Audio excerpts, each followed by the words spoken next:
My girlfriend asked for an open, poly relationship. I said no, and now she's acting strange. What should I do?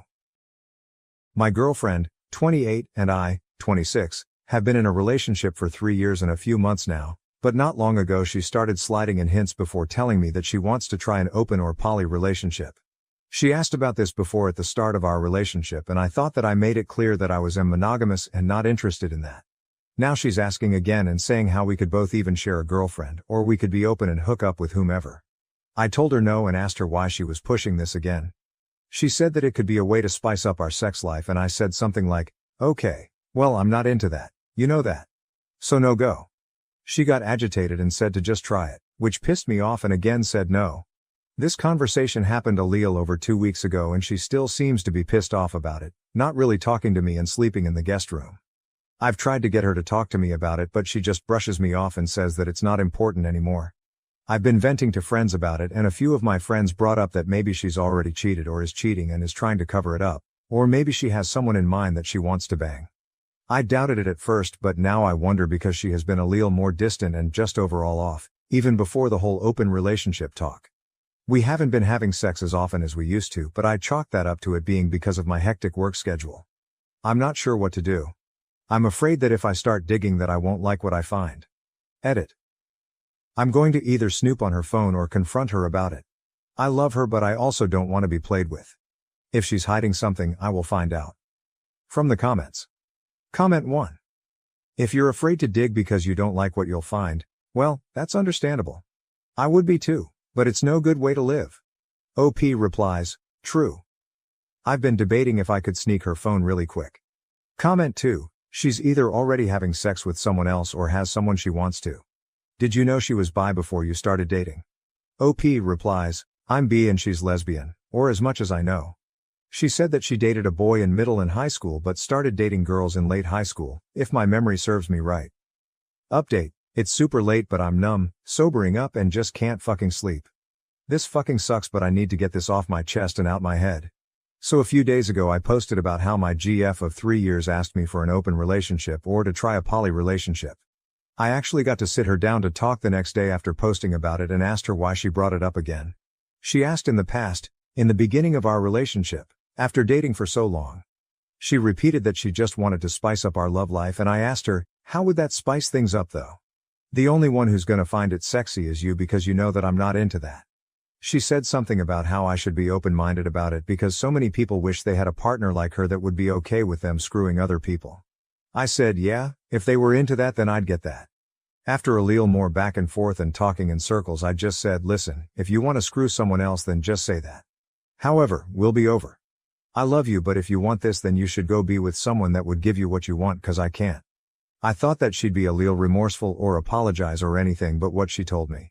I assume she thought that I just broke up with her because she just got pissed and screamed out, oh so we're over? Fine. I've been screwing her guy friend, anyways, and I'm pregnant. Yeah, my lesbian GF is fucking pregnant by a fucking friend of ours. My hands are shaking just thinking about this again. I tried to hold it together but I just couldn't, and I tried to kick her out but she wouldn't leave, so I left for a friend's place and have been here over the weekend.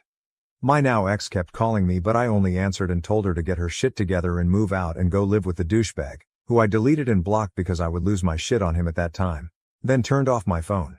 I turned my phone back on this morning and my ex left messages. I called her, to get closure if anything, and asked her how long. She said since December when I went out of town. I asked if they fucked in my bed and she said yes. I asked if this was the reason for the open relationship BS and she again said yes. Lastly, I asked if she was planning to keep the baby and still stay with me, and she said yes. I just hung up. I've deleted and blocked her on everything for now because I just need to distance myself right now. I'm gonna see if I can break my lease on the APT we shared because now that I know that they've been fooling around in there, I don't want it anymore. For now though, I'm just chilling at my friend's and will probably be here until I can get out of my lease. I have no more tears left. I can't tell if I'm in shock or emotionally broken. I took some time off work but I don't know how I'll ever get back to normal after this. Thanks for the advice from my previous post. I'ma try to get some sleep now. From the comments, OOP is advised to get tested and change her passwords, etc. In addition, the question of how the baby was supposed to fit into a lesbian relationship is brought up several times. Comment 1, geez. She's a terrible person and you did the right thing pushing the issue. And I'm amazed and shocked that she thought you were going to be okay raising someone's baby. I'm so sorry you're going through this. OOP replies. Thing is that I love kids and she knows that. If, and a huge if, this was an accidental pregnancy due to us being open, I probably would have stayed. It's definitely different in this case, obviously. I still can't get over how freaking ridiculous this is. I honestly wish it was a joke. Comment 2A. I mean, what was the plan here? Surprise! I'm pregnant. Like, how did she think she was going to explain that one without outing herself as a cheater? Comment 2B. I guess the plan was let's be poly. Whoops, got pregnant but you agreed to being poly so you cannot be mad at me. OOP replies. Honestly, that's the only thing that makes sense to me. It was a dumb idea but I guess it would have worked in her head. Comment 3. You might want to get a lawyer and research how child support works in your circumstance. The last thing you want to do is pay for this child. OOP replies. Yeah, I'm safe unless I magically started making sperm and grew a member. This actually made me laugh a little because she kinda tried to make me a baby daddy. Laugh to keep from crying, as they say. New update. OP updates on her profile the 16th of August 2022, 1 month later. So first things first, thank you all for your support and advice. I really appreciate it. The good news: that night I posted my last update, I definitely wasn't in a good headspace, but I allowed myself to grieve for a few days, then got right to work. I went and got tested and I'm clean, no HIV or STDs, thank God. I went to my landlord and I told her the situation as well as had a formal letter typed up just in case. She's always been a nice lady and was kind enough to offer me a cheaper apartment that I could move into easily if I wanted to, but I decided to just move out of this complex. So I'll need to pay this month's rent, my ex won't pay her half, so then my part of the lease will be officially broken. I don't know, or care to know, if my ex will break or take over the lease, but that's on her. I've already got a place lined up and will be rooming with another close friend of mine. Bad news: it was about a day after I posted my last update that my ex just showed up to the friend's house that I was staying at. I don't know how she found out, but we do have a pocket full of friends, so it's not that hard. I was under the influence and numb and didn't want to see her, but she kept pushing it and refused to leave. At first I came out and told her that we should talk outside, then I closed the door behind her. She still refused to leave, so I stepped outside to talk to her, or she talked and I just stared at her. She started with apologizing and trying to put the blame on me being busy all the time, which, yeah, I was working a lot, but every free time I had was spent with her. Then she said we weren't having enough sex, then saying that the sex meant nothing with the guy, and then somehow it took a turn to her saying that now we could start a family without a paid donor. I just remember going off on her and calling her out for screwing the guy repeatedly and then trying to cover it up with some bullshit. She started crying and yelling back, but I told her to just go back to a baby daddy and tried to go back inside, but she pulled on my shirt trying to stop me and I sorta pulled away hard to get away. About a day after that, my friend told me that she posted about how she left me for being abusive and that it drove her into the arms of the father of her baby, along with pics of them together apparently. The douchebag even tried to back her up on that bullshit, but almost every mutual friend of ours knew what really happened by then and they absolutely blasted her until she took the post down. Goodbye and good fucking riddance to both of them. I only feel bad that the baby will have such immature parents. Other than that, I'll probably take some time to get away after settling down in my new place. I'm not gonna hold on to that pain anymore. I did love her with all my heart and thought she was my forever, but she betrayed me in a way that I could never imagine. She knew about my past relationship and promised to never hurt me the way my ex did. I guess she didn't lie about that, since that ex never cheated on me, lied and manipulated, sure. I'm taking a break from love right now. Maybe I'll get a pet to start my healing journey from here. I left because my husband almost killed our newborn son by not paying attention. My young daughter tried to save her brother and got hurt. I'm 25, and have been with my husband, 30, since 2018. We have a 3-year-old girl and a newborn boy. But tonight, things almost took a turn for the worse. My husband has always had trouble paying attention, but I never thought it would come to this. Our neighborhood is weirdly laid out, with cars zooming by at crazy speeds at all hours of the day. I was folding clothes when I heard our toddler screaming, "Dad, help!" That tone made me drop everything and sprint outside. What I saw made my blood run cold, our newborn in his stroller, careening towards the busy street. I screamed and ran to him, barely stopping the stroller in time. My baby girl's hands and knees were scratched up because she tripped trying to run after the stroller. I snatched up my baby, heart pounding, and scanned for my husband. He wasn't watching. He was chatting with neighbors, completely oblivious. The anger I felt was unlike anything I've ever experienced. I stormed up to him, shouting in disbelief. He looked shocked at first, then realized what almost happened. The apologies and tears came pouring out, but it was too late. I couldn't wrap my head around how he could be so careless, so blind to our toddler's screams and the stroller rolling away. I packed up the kids and left, staying with my parents. They're on my side, but my husband keeps texting, begging forgiveness, calling it an honest mistake. But I can't shake the terror of almost losing my baby because he couldn't focus for a single second. My baby girl got hurt in the process because he couldn't pay attention. I almost lost my son because he couldn't pay attention. I can't stop crying. I feel so guilty. I wish this all never happened. Sorry it's short. I just want to hold my babies and I can't stop shaking every time I think about it. What if I was just 1 second late? Would I have been planning a funeral? And the reason I left the house instead of him was because I hate that house. I don't feel like it is safe for the kids with all the traffic, and I was right. It's my husband's workhouse. I can't be running either. I had a C-section less 6 weeks ago. A lot of people are saying, why wasn't I watching the kids? I was doing their laundry like a parent. Does he takes them for walks to have bonding time with them? He literally created this by himself. This has never happened before. How was I supposed to know? And people saying, why didn't I get him checked out? I'm not his mother. He is 30 years old. I'm sick of people acting like I have to parent my own husband while I literally have a newborn, a toddler, and I'm still healing from a C-section that I teared my stitches from when I ran to get my baby. I don't care if it was his ADHD. The court wouldn't care either. If he killed my child, he would have gone to prison. Either way. Relevant comments. Comment 1. Okay, he was 100% wrong and I'd be livid just like you. However, I'm a little confused about the situation. Like, why was your baby just in a stroller unattended? Why did the stroller randomly go into the road? Since it sounds like you were at home, is this maybe something y'all normally do just to have a place for a baby to sit out front of your house when your toddler is playing outside? And maybe it was a freak accident. I'm going to be honest, as a mom, most of us have stories of near-death experiences with our kids. We can be naive and stupid and expect a little child to have more awareness, survival skills than they do. When my son was 2, we had a horrible experience with an escalator, and I still have times where I can't sleep because of it. We are all idiots when it comes to parenting, because how can you know until you live it?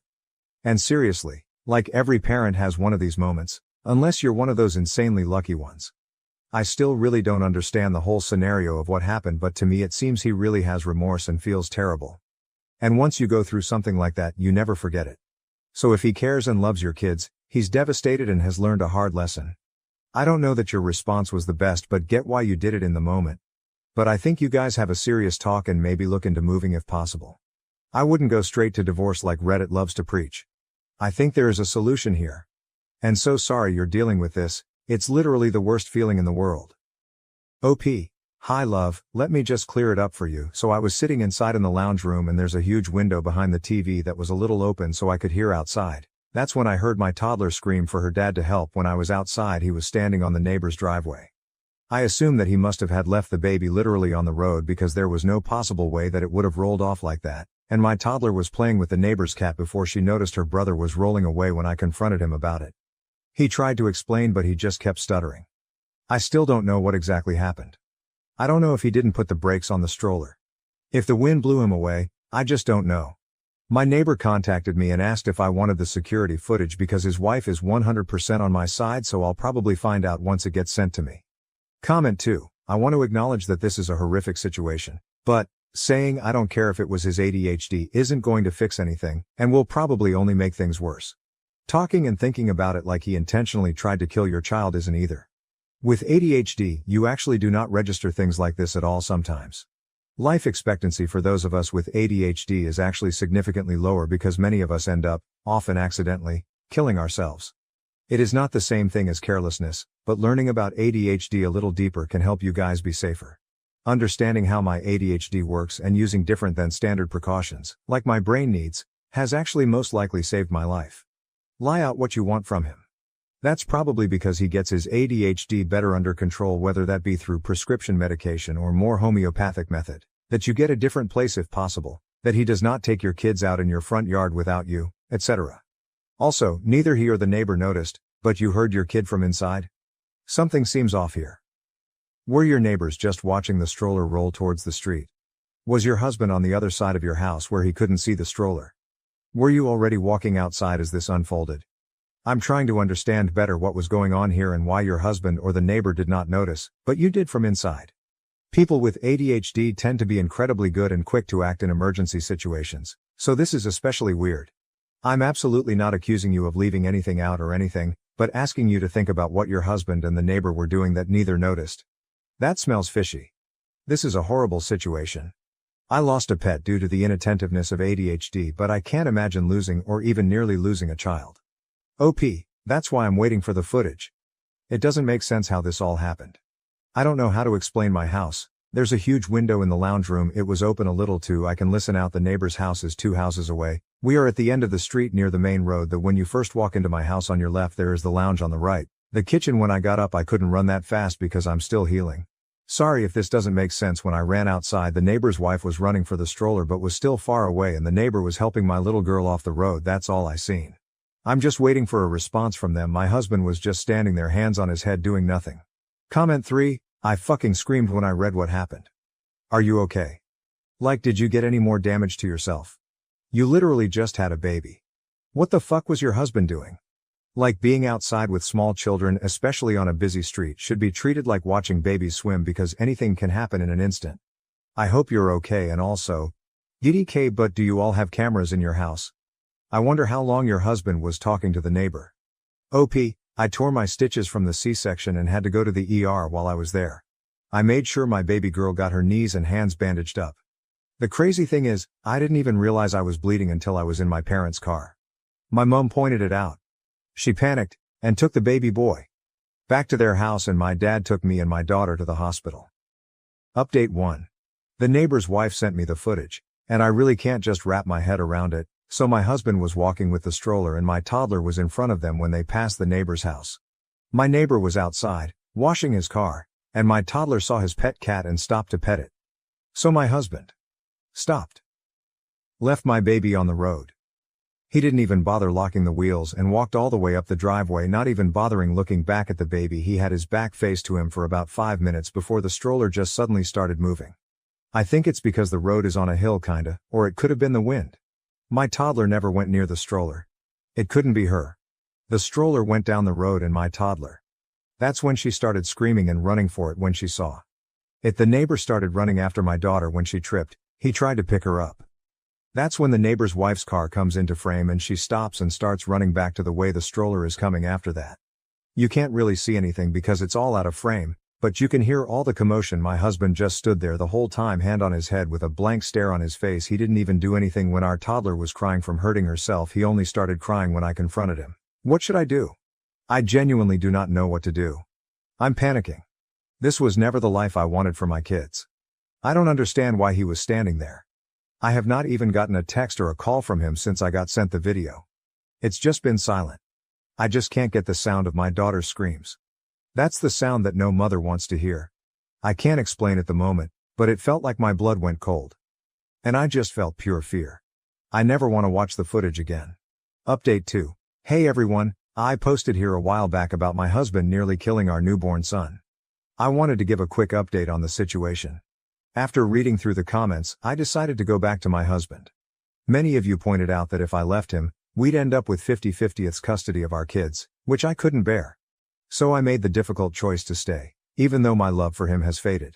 My plan now is to tough it out until our kids turn 18, and then leave. I'm terrified of getting pregnant again, especially since I'm not allowed to use birth control or get my tubes tied.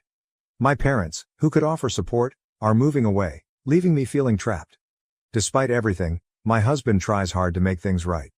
He still treats me with affection and goes out of his way to create special moments for our family. Seeing him bond with our newborn and our daughter fills me with conflicting emotions. I know I can't stand being with him, but I can't bear to separate him from our kids either. He was so happy when we came back home, but I can't stand even looking at him. I feel some guilt because he still calls me by my nickname, looks at me like I'm the only girl in the world, besides our daughter, and he still continues our traditions, like when the kids are sleeping he will go get ice cream and our favorite snacks and sets up a fort on our bed to watch movies on our laptop. Even though I'm sacrificing my happiness, my priority is ensuring my children's safety and well-being. It's a tough situation, but I'm doing my best to navigate it for the sake of my family. This is a throwaway, so I'm gonna log out by update 3.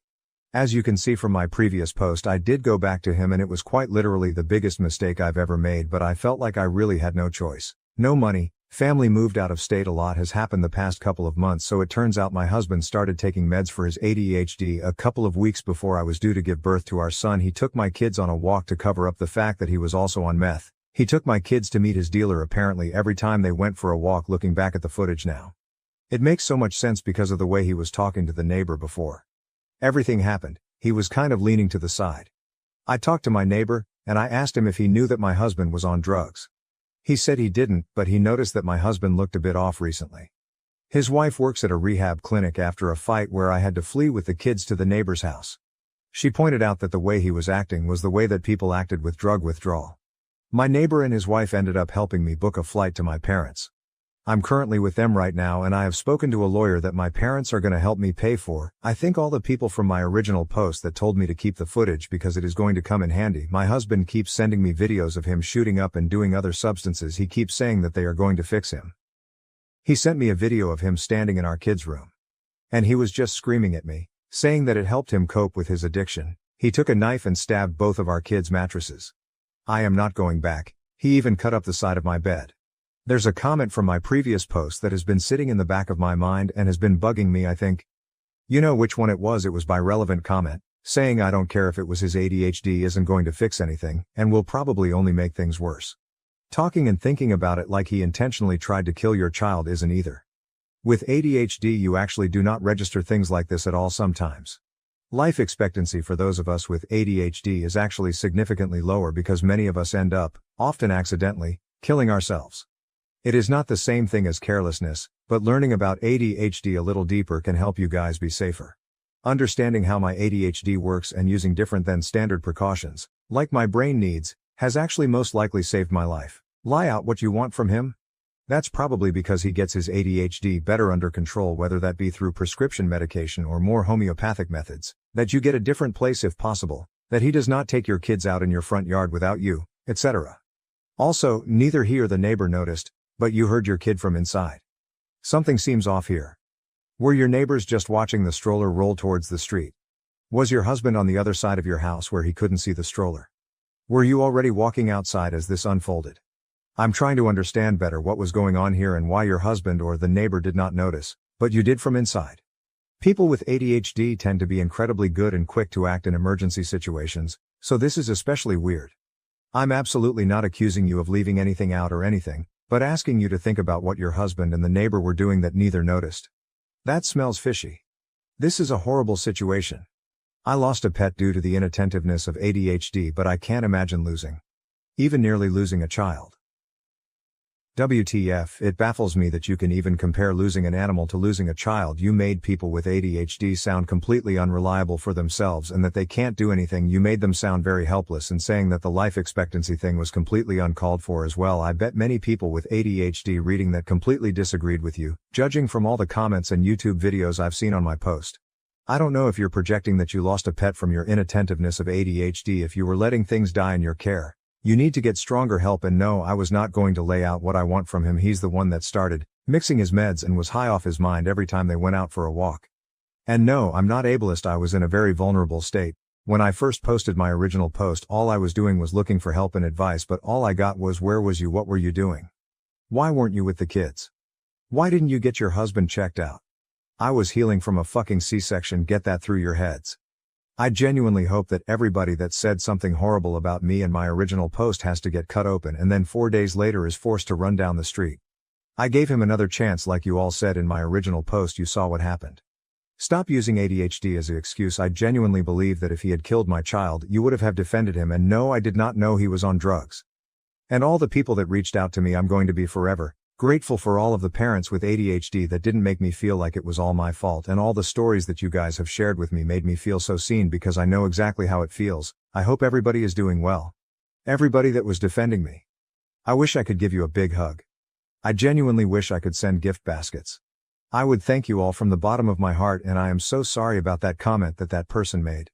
I know you guys are all not like that. You guys are genuinely intelligent. From all the comments that I've read, I could not thank you guys enough.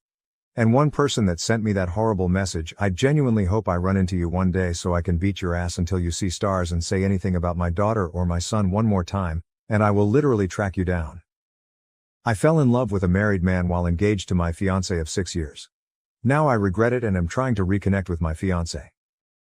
We have been together 6 years now, and during the 3rd year of our relationship I cheated on him with a close family friend. I had started taking him for granted and it became easy to cheat because I didn't value the relationship. He broke up with me and we were split for months, and the times I was single I realized he is a great BF. I begged for him back and he took me back, but I had to promise to never speak to the guy again. I'm happy to say I never cheated since then and haven't been tempted at all. I understand how great of a partner I have. That being said, the guy I cheated on was a close family friend, and recently I rekindled our friendship behind his back. Nothing romantic. Have you ever met someone who is a terrible partner but a great friend? That's him. I hated the fact that I let a stupid mishap ruin our friendship. My fiancé found out and was angry. I apologized and we talked, and he needed space. He sent me a text of his demands to continue the relationship and I copied and pasted it. His text. After doing some thinking, I can't trust you. Whether it was platonic or not, this is the 2nd time that I know of where I have violated my trust. The hardest part isn't this, but now I have to wonder how many times have you violated my trust or done something behind my back that I just don't know about. You claim this is it, but how can I believe you? I love you and want to work on this relationship, but it's going to require a lot from you. We are postponing our wedding indefinitely. When we first got back together it took 10 months before I felt secure in the relationship again. I have no idea how long it will take to feel secure again. Eli, I changed the name, will be blocked on everything, and you're to never speak to him again. This now includes family events. If you know he will be there, do not attend. If you didn't know and he attends, you are to ignore him. I have unrestricted access to phones, social media, emails, etc. Every password I want to know for any device you have. No hanging out with male friends alone. You are to be home by 1 if you do go out with your homegirls. There will be more, but these are my demands and they aren't up for discussion. If you aren't willing to do it, then the relationship is over. Take your time to think about it. End of text. I called him, but he said he's not arguing with me about it and won't call him back until I decide what I want to do. I feel that this is extremely harsh considering the fact I didn't cheat this time. Ever since we got back together I never cheated on him. OP believes that the punishment is too far. I think I was wrong. But I feel that the punishment doesn't fit the crime. I made a horrible mistake years ago. Being friends with someone doesn't equal sign cheating. Even though I was wrong for going behind his back. OP is convinced to follow her BF's rules. Okay, I'll do it. I just needed to make sure he wasn't going too far, but if this is what it takes to rebuild his trust. When commenters say that OP is on her way to cheat on her BF again, she claims, "You don't think I'll follow his rules? Good thing I don't let people tell me what I can't do. I'm going to be laughing when we work through this, get married and have kids." Update 1. We had a really great conversation and he was vulnerable and said it made him feel like I didn't value him. He was crying and it really hurt me to see the pain I caused him. He told me that please let's not go forward with this unless I can promise that I won't go behind his back again because he can't go through this pain again. I told him that I promise I will never hurt him again and will always be honest and upfront with him now. We talked about the rules and he said they will be temporary and will be adjusted when we go to couples therapy. Now it's time to put in the work to repair the relationship. I know it will be a lot of work, but I'm prepared. Update 2. So next month I'll get married this fall. I was with an amazing guy and we worked through a lot of issues together. I thought I loved him and I think I still do, but not in love with him. About 3 months ago at my job, we got a new coworker who is very handsome and extremely attractive. I mean, I have never been so physically attracted to someone in my life. We started to deepen our friendship, but romantic feelings came. I repressed mine, but to my surprise he confessed his feelings to me as well. I told him we gotta think about our spouses, but our feelings continue to grow. He told me he stopped being affectionate with his wife because he feels like he is cheating on me when he does that. He only wants to be affectionate with me. I've started doing the same thing and haven't been intimate with my partner. The big thing is a lot of people will be hurt when this comes out. He can't divorce his wife right away because of finances, but he will as soon as possible. I have to call off the wedding, but I really don't want to hurt my current fiancé. When asked about her previous infidelity, OP says, "I have cheated before and I'm starting to realize it's because I didn't understand being in love. With the guy I'm seeing, we both aren't romantic with our current partners. I don't want to be with anyone but him. Also, he's going to divorce his wife. We have a plan for when his finances get straight. How is she justifying this affair? This is completely different. The first time I cheated was because I was selfish. This time it was because I fell in love with someone else. I didn't choose this. No one picks who they love. This whole experience has taught me how complex love is and that I've never been in love before. This is so hard on OP. That's not fair. I didn't want any of this to happen. It breaks my heart that I'm going to have to call off the wedding, but he's a great guy and I'm certain he will find someone else. I wish I loved him or didn't fall in love with someone else. Because life is more complicated than that. I don't want to hurt him and have been thinking, oh, the best way to tell him. You guys act like this doesn't hurt for me too. You guys are not being understanding or empathetic. When commenters tell OP she's gullible about the married guy, she keeps emphasizing, I'm going to tell my fiancé. But we can't tell the other guy's wife yet. He's trying to get his finances in order first. Update 3, I took everyone's advice and decided to end things with my fiancé. This was the hardest thing I had to do in my life. I know you guys think I'm a terrible person, but this is an unimaginable situation to find yourself in. I want everyone to know how much this hurts. I really wish I didn't fall in love with someone else. I wish I could make myself fall in love with my fiancé, but I can't. It took me so long to accept this. I hope you guys can understand that I can't convey this enough, that I care about my ex-fiancé. I know this will be best for both of us, even though it's hard right now. When asked if OOP told her ex-fiancé the truth, she says, I didn't lie. I told him the truth, that I fell in love with someone else. I told him I still care about him. I keep telling you all that I care about him and would never use him as backup. He's a great guy and there's a woman out there who will love him and be lucky to have him. There's no reason we both can't be happy. When commenters tell OOP that there is no way the married man is going to leave his wife for her, she says, he is going to divorce his wife. Unfortunately, divorce is extremely complicated, but he said he will keep me updated. It's not just finances but a lot of other legal stuff. Since I wasn't married yet, it was easy to end things. For him it's a lot more complicated than that.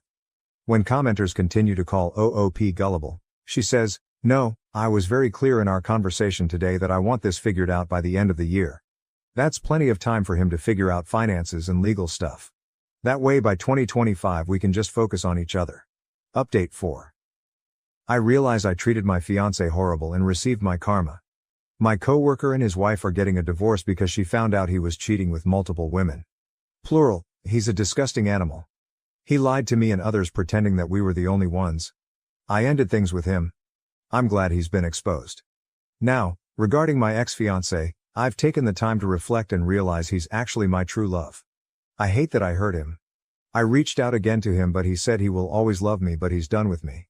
That was painful to hear. I just can't get over what my coworker did in destroying multiple relationships, including mine. It's painful to see and experience. Edit. I wasn't clear, but I take responsibility for my actions. Just because I'm condemning his disgusting and manipulative behavior doesn't mean I'm justifying my actions. My actions were horrible, but I've learned from them. My wife's gym addiction is ruining our marriage. She's having an affair with a gym friend, leaving me with our unborn child. OP's wife, 30F, has always been fit but has been increasingly passionate about working out over the last 1.5 years, returning to a gym she had previously left due to her busy schedule. The gym slowly started taking over her schedule, both weekend days, and every weekday pre- and post-work. Going to the gym becomes the solution for any stress, fights, crisis. Everything is gym, to the point where if the wife misses a session, it affects her mood negatively, as OP says, like a junkie not getting her fix. As wife is now 4 months pregnant, OP expresses concern over the intensity of her workouts and also that he simply misses her, given all her time is now taken up by gym. They can't work out together, because gym is her time. She won't work out at his gym either. Gym becomes a form of escapism from real life, a compulsion, essentially. And no problems wife is running away from ever really get solved because gym is simply not the solution wife seems to think it is. Gym has become so prevalent that family members, friends start making comments on how much time wife and gym spend together. Update 1, OP shares that he had originally laughed over comments on his post that speculated about infidelity, but quickly came to discover they were correct. Wife has been sleeping with guy from gym, who she had mentioned to OP countless times as a gym friend. There is confrontation. OP breaks wife's phone, wife hits OP. OP leaves for a short period of time and returns to wife, who, though remorseful, will not admit to exactly what infidelities she's committed. Update 1 ends with OP feeling guilt for his rage, left with zero answers as to exactly what's going on with wife. Update 2. My wife admitted to an affair February 12, 2024. Wife admits to an affair. She felt bad about it, but not bad enough to not sleep with guy from gym pretty quickly. She might even be in love with him, she doesn't know, or won't say. And oh, there's a chance the child she's currently pregnant with might not be OP's. She'll get a paternity test though. Stellar work, wife. My wife is moving in with her AP, they're in love February 22, 2024, guy from gym and wife, who will still be referred to as wife. For now. Are moving in together. She's not getting the paternity test. OP expresses sadness for her, that she just can't be alone, or seem to work through her mess on her own. Wife had been with OP since she was 20, and OP theorizes she is codependent. Guy from gym allegedly doesn't care if the baby isn't his, he's happy to play house with OP's wife. My wife has agreed to a paternity test February 29, 2024. Shocker, guy from gym wants a paternity test, so a paternity test they will get. In follow-up comments, OP reveals the results say he is in fact the father. An update on my wife's affair and pregnancy March 15, 2024. OP is now conflicted. He has gone from excited to be a father, to not being sure he's going to be a father at all, to now knowing he will be the father of a child born into the disaster that wife has created. There is a small but non-physical confrontation between OP and guy from gym when wife brings him to OP's house to gather things she needs, and OP tells guy from gym to leave or he's gonna punch him. OP and wife have private words upstairs. Wife is just so in love with guy from gym, she can't help it. Predictably, confrontation becomes physical when OP returns to his living room to see guy from gym still standing there despite the warning, and so OP follows through and coldly clocks him. Update 5 closes with OP and wife still legally married, but wife dedicated to living with and loving guy from gym. Another installment of the implosion, which is my marriage April 10, 2024. OP's wife is still purgante, 26 weeks. OP and wife have agreed that he will be the one in the delivery room when the baby is born. And guy from gym will not be present. Guy from gym has a big problem with this, of course, because having an affair with and housing another man's pregnant wife simply would not be enough. OP prepares to sell the marital house and split the profit. He gets to keep their dog, thank God. Wife's sister shares with OP that wife is already complaining about guy from gym, that he's selfish, hangs out away from home too much, etc. Birds of a feather and whatnot. OP ends the update, expressing that he is at least happy his soon-to-be ex-wife is miserable. I'm still alive May 19, 2024. I'm still alive. I'm mainly posting here because several people have reached out to me and were concerned that I'd taken my own life. No, I'm not on the brink of ending my life. I think I'm doing better than I have since all of this started. Around the time of my last post, my story blew up and I was getting messages from people who saw it on TikTok and YouTube. I had to take a step back because it was a little overwhelming. I have over 100 unread messages here. I appreciate it, but it was a little uncomfortable at the time, and I got to the point where I didn't really want to talk about the situation with my wife and her AP anymore. So as of today, our baby is due in less than 10 weeks. We're in the home stretch now. I don't feel prepared at all. All of this other stuff has just been so distracting. I started working in a nursery. It's not done yet, but I have the floor finished and the walls painted. My ex-wife was impressed with the color scheme and furniture I chose. She's not legally my ex-wife yet, but I've started calling her that. It sort of makes it easier. I also packed up a bunch of her stuff.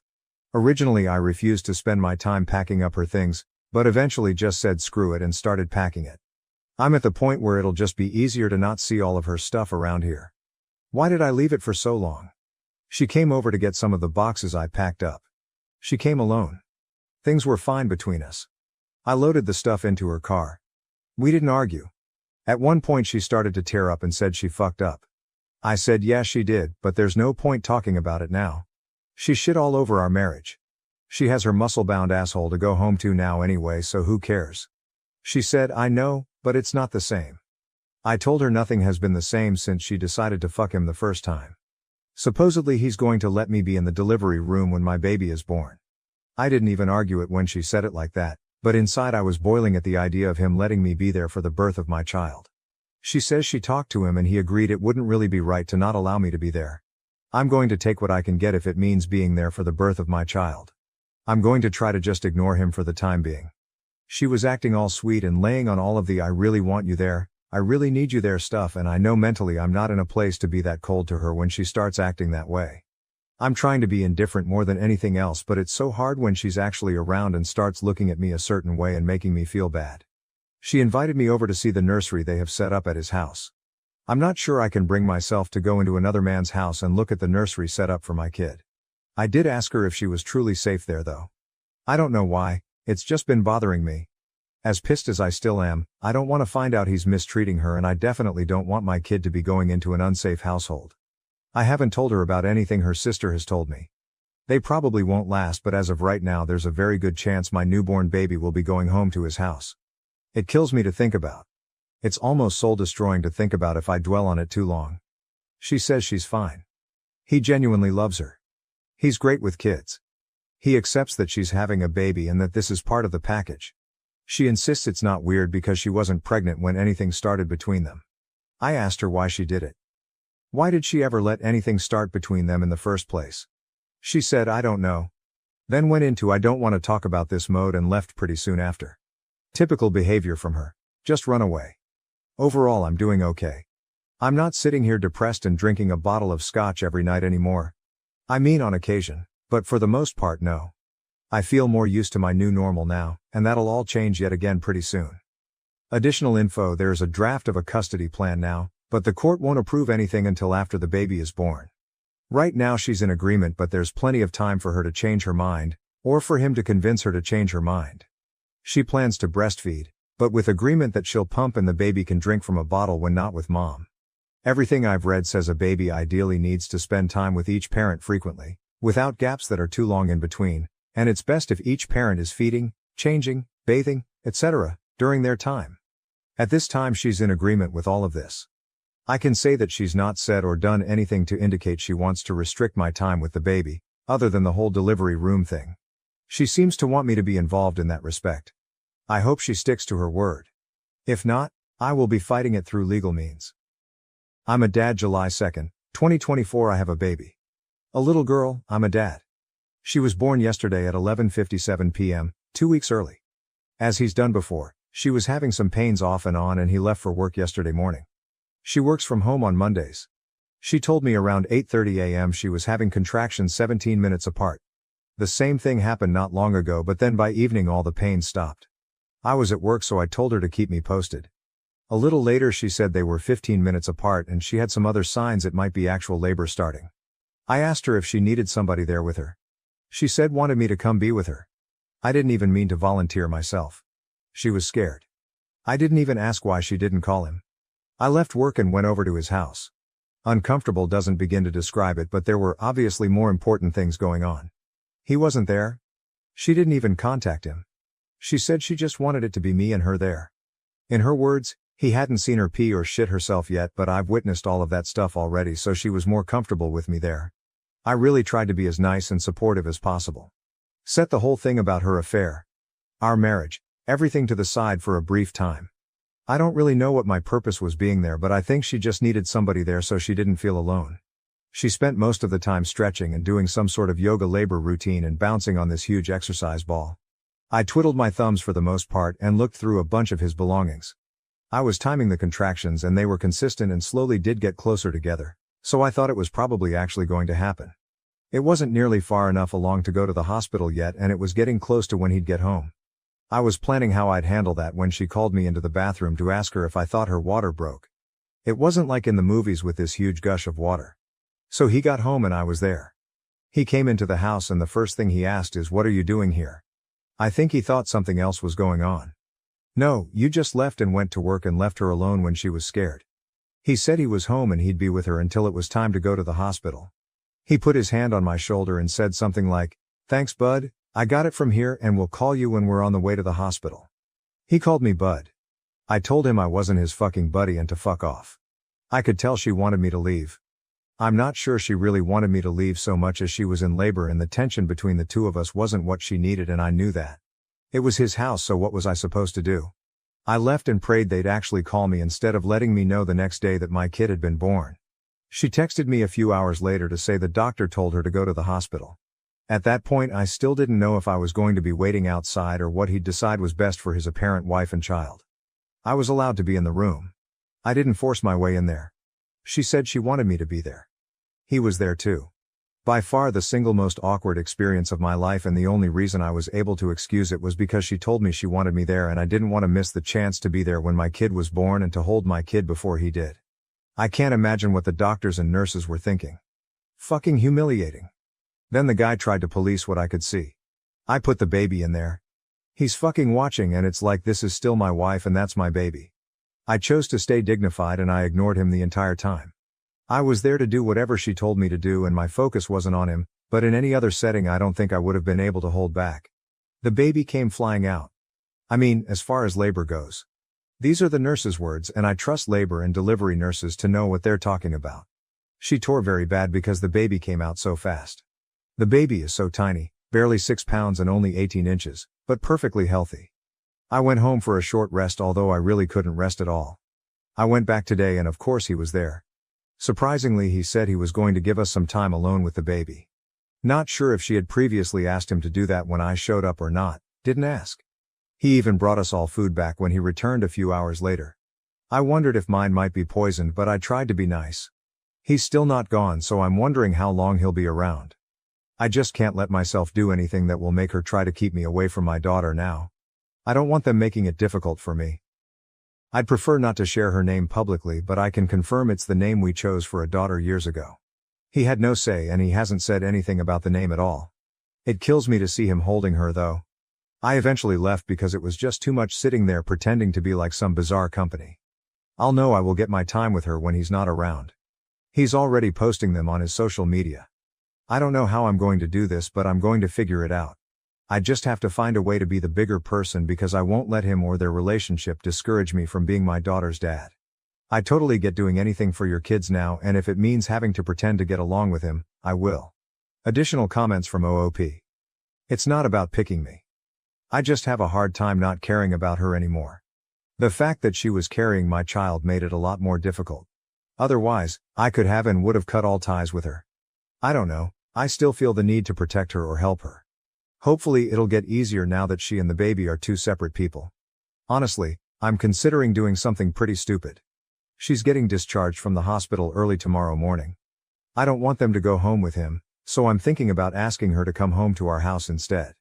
It's ridiculous and sets us up for disaster. It wouldn't be to be with her. I don't want my newborn baby going home to another man's house. I don't think it's for the baby's sake that I want to stop it. It's for my sake. But it's not like we'd be divorced and living together forever. So we'd live together for some period of time, but eventually we'd go our separate ways, date other people and so on. I can't trust her again. That would probably be worse for our kid in the long run.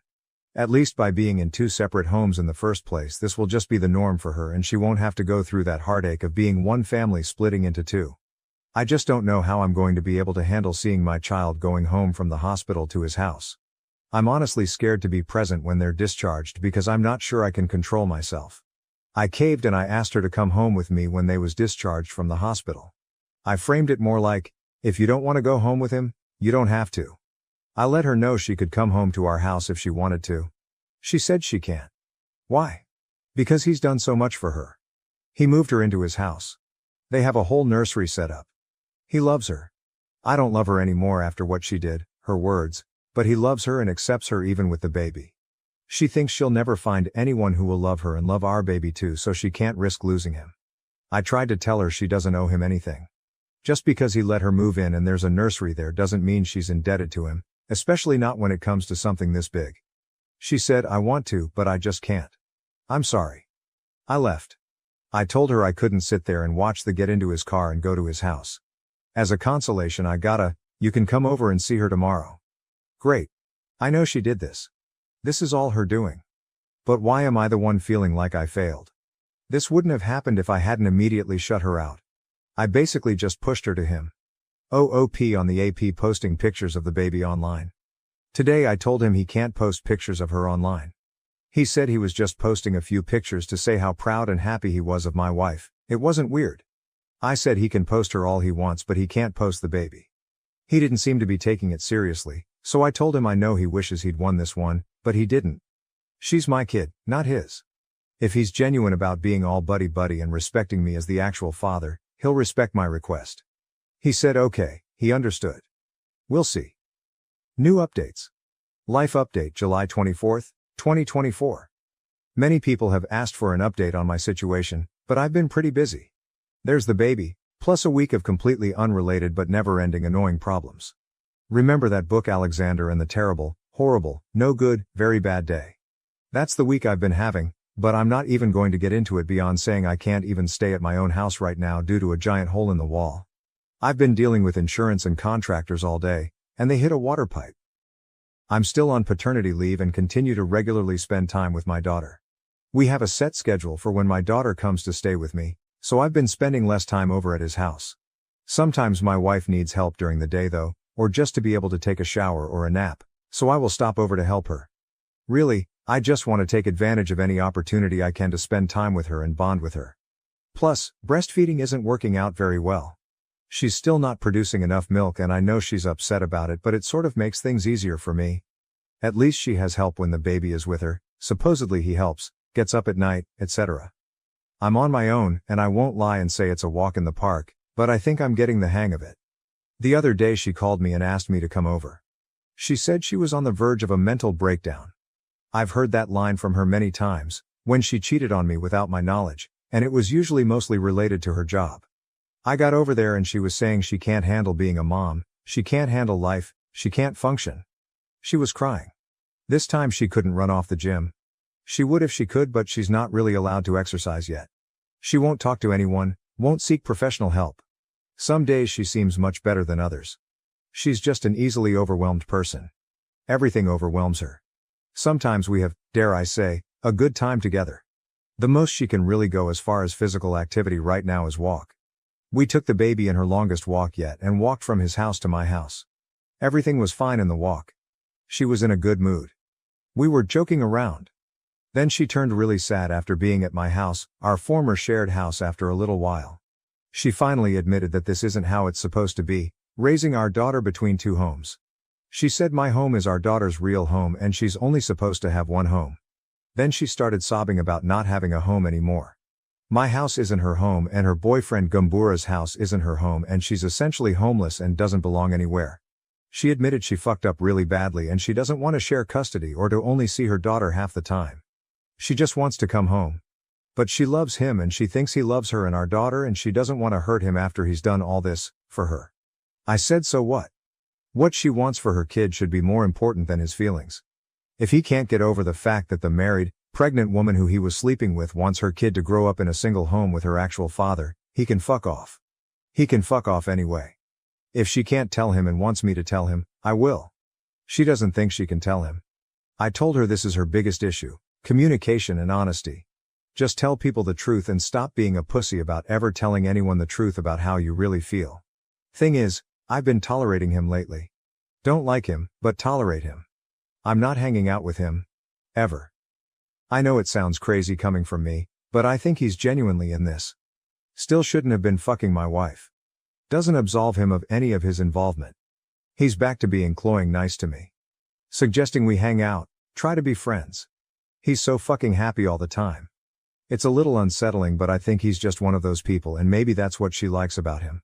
I'm not one of those people, never will be. So anyway, she and I sort of got into an argument, started as a discussion, turned into an argument, then morphed back to a discussion, all about everything we don't like about each other in our relationship. In the end, we were both able to say what we need from the other person. She's just too overwhelmed right now and can't make any changes. She can't handle trying to change right now. It gives her too much anxiety. So I don't know, we're sort of at an impasse right now. Then this stuff with the house, I've just been extra stressed and not really all that pleasant to deal with. My wife has moved home, for now July 28, 2024. This month continues to be the strangest I've ever experienced. The repairs to my house were made and I'm back home thankfully. I can only take a few nights under my parents' roof. I slept with somebody else. We went out on a date. I think we both just wanted to have sex to say we'd finally gotten over our former spouses. She's the ex-wife of a friend of mine. She and I are actually closer/better friends now than her ex-husband and I. Several people have suggested that we start dating each other. We get along great and we are on the surface a really good match, but it was too fucking weird for both of us. She's very attractive, very social and fun to be around, and has been incredibly kind to me during this whole ordeal, but I can't see her as more than a friend. I had been intentionally avoiding sleeping with anyone else. I hadn't been with anyone since the last time I slept with my wife. That feels like an eternity ago. For the longest time I wasn't interested in being with other women. Then it sort of morphed into my way of feeling morally superior to her. I was going to hold out and not pursue anything until after we were divorced. It's pretty pointless and childish. Just a dumb way to make myself feel better and to be able to say I never cheated. I still don't feel like I cheated. There is no marriage anymore. Within hours of this happening, I started getting texts from my wife saying she decided she wants to come home. It's like she had some sort of sense. She was saying she was ready. Would I come help her? I called her and told her I don't want her to come home and to be in a relationship again. She doesn't get to just decide that's what's going to happen. She then started to say, "Oh, I know, I just meant move back in." I told her I didn't really believe her and felt like she was just jerking me around again. She said she thought our conversation the other day had gone so well and that she thought we seemed to be at a place where we could really work on fixing everything, but until then she could live in another room. She said she was completely serious about it and she wants our daughter to be in one home. I feel so mixed about everything, but ultimately I want my daughter living in my house 24/7 and I don't want another man helping to raise her, so I took the bait. Today I showed up at his house to help her move some things, but I anticipated I'd get there and she'd either have changed her mind or she wouldn't have been planning to leave at all and was only waiting to see me do some more tricks for her. They were arguing when I got there. The baby was crying. She was crying and running around packing things in bags, and he was following behind her begging her to stay, offering to do anything to make her stay. He accused me of this being my idea. Maybe it was, IDK. I don't really care what he thinks. It was obvious she had just sprung this news on him shortly before I got there. She was telling her over and over that she just wants her child raised in one home and that his home wasn't really their home and she was sorry she was doing this to him after everything he'd done, but she just has to give our daughter one home with her real father. We got back over to my house and she's obviously an emotional mess. I have no room prepared for her. Not 15 minutes later he shows up at the front door. She didn't want to talk to him. He wouldn't give up and eventually he was there on the front porch loudly saying things like, "That's not what you were saying when you were blowing me last night." So at that point, after I'm sure our neighbors had been enjoying this embarrassing scene long enough, I told him if he didn't leave I'd call the cops. I went out there and tried to calm him down. I had to sympathize with him. She runs away, that's what she does. I may have said a few other things in my own favor and to make him realize he doesn't want to be involved in this mess that is my wife. I don't think he'll give up so easily. It sounds terrible, but once she was at my house I sort of found myself wishing she'd leave with him. I know I'd wanted her to come home, and I tell myself it was mostly due to the baby, but now I'm wondering what the hell I've gotten myself into. She said, "I didn't really blow him last night. I haven't done anything with him since she was born. I've only been thinking about you."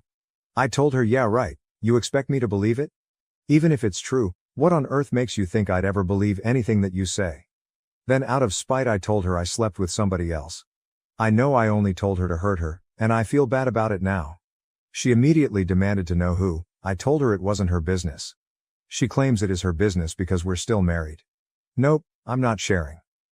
So, now we're awkwardly existing. I don't have much faith that she's going to stay here. I think she'll be back at his place within the week. I've told her that he's not allowed over here. He has no business being here.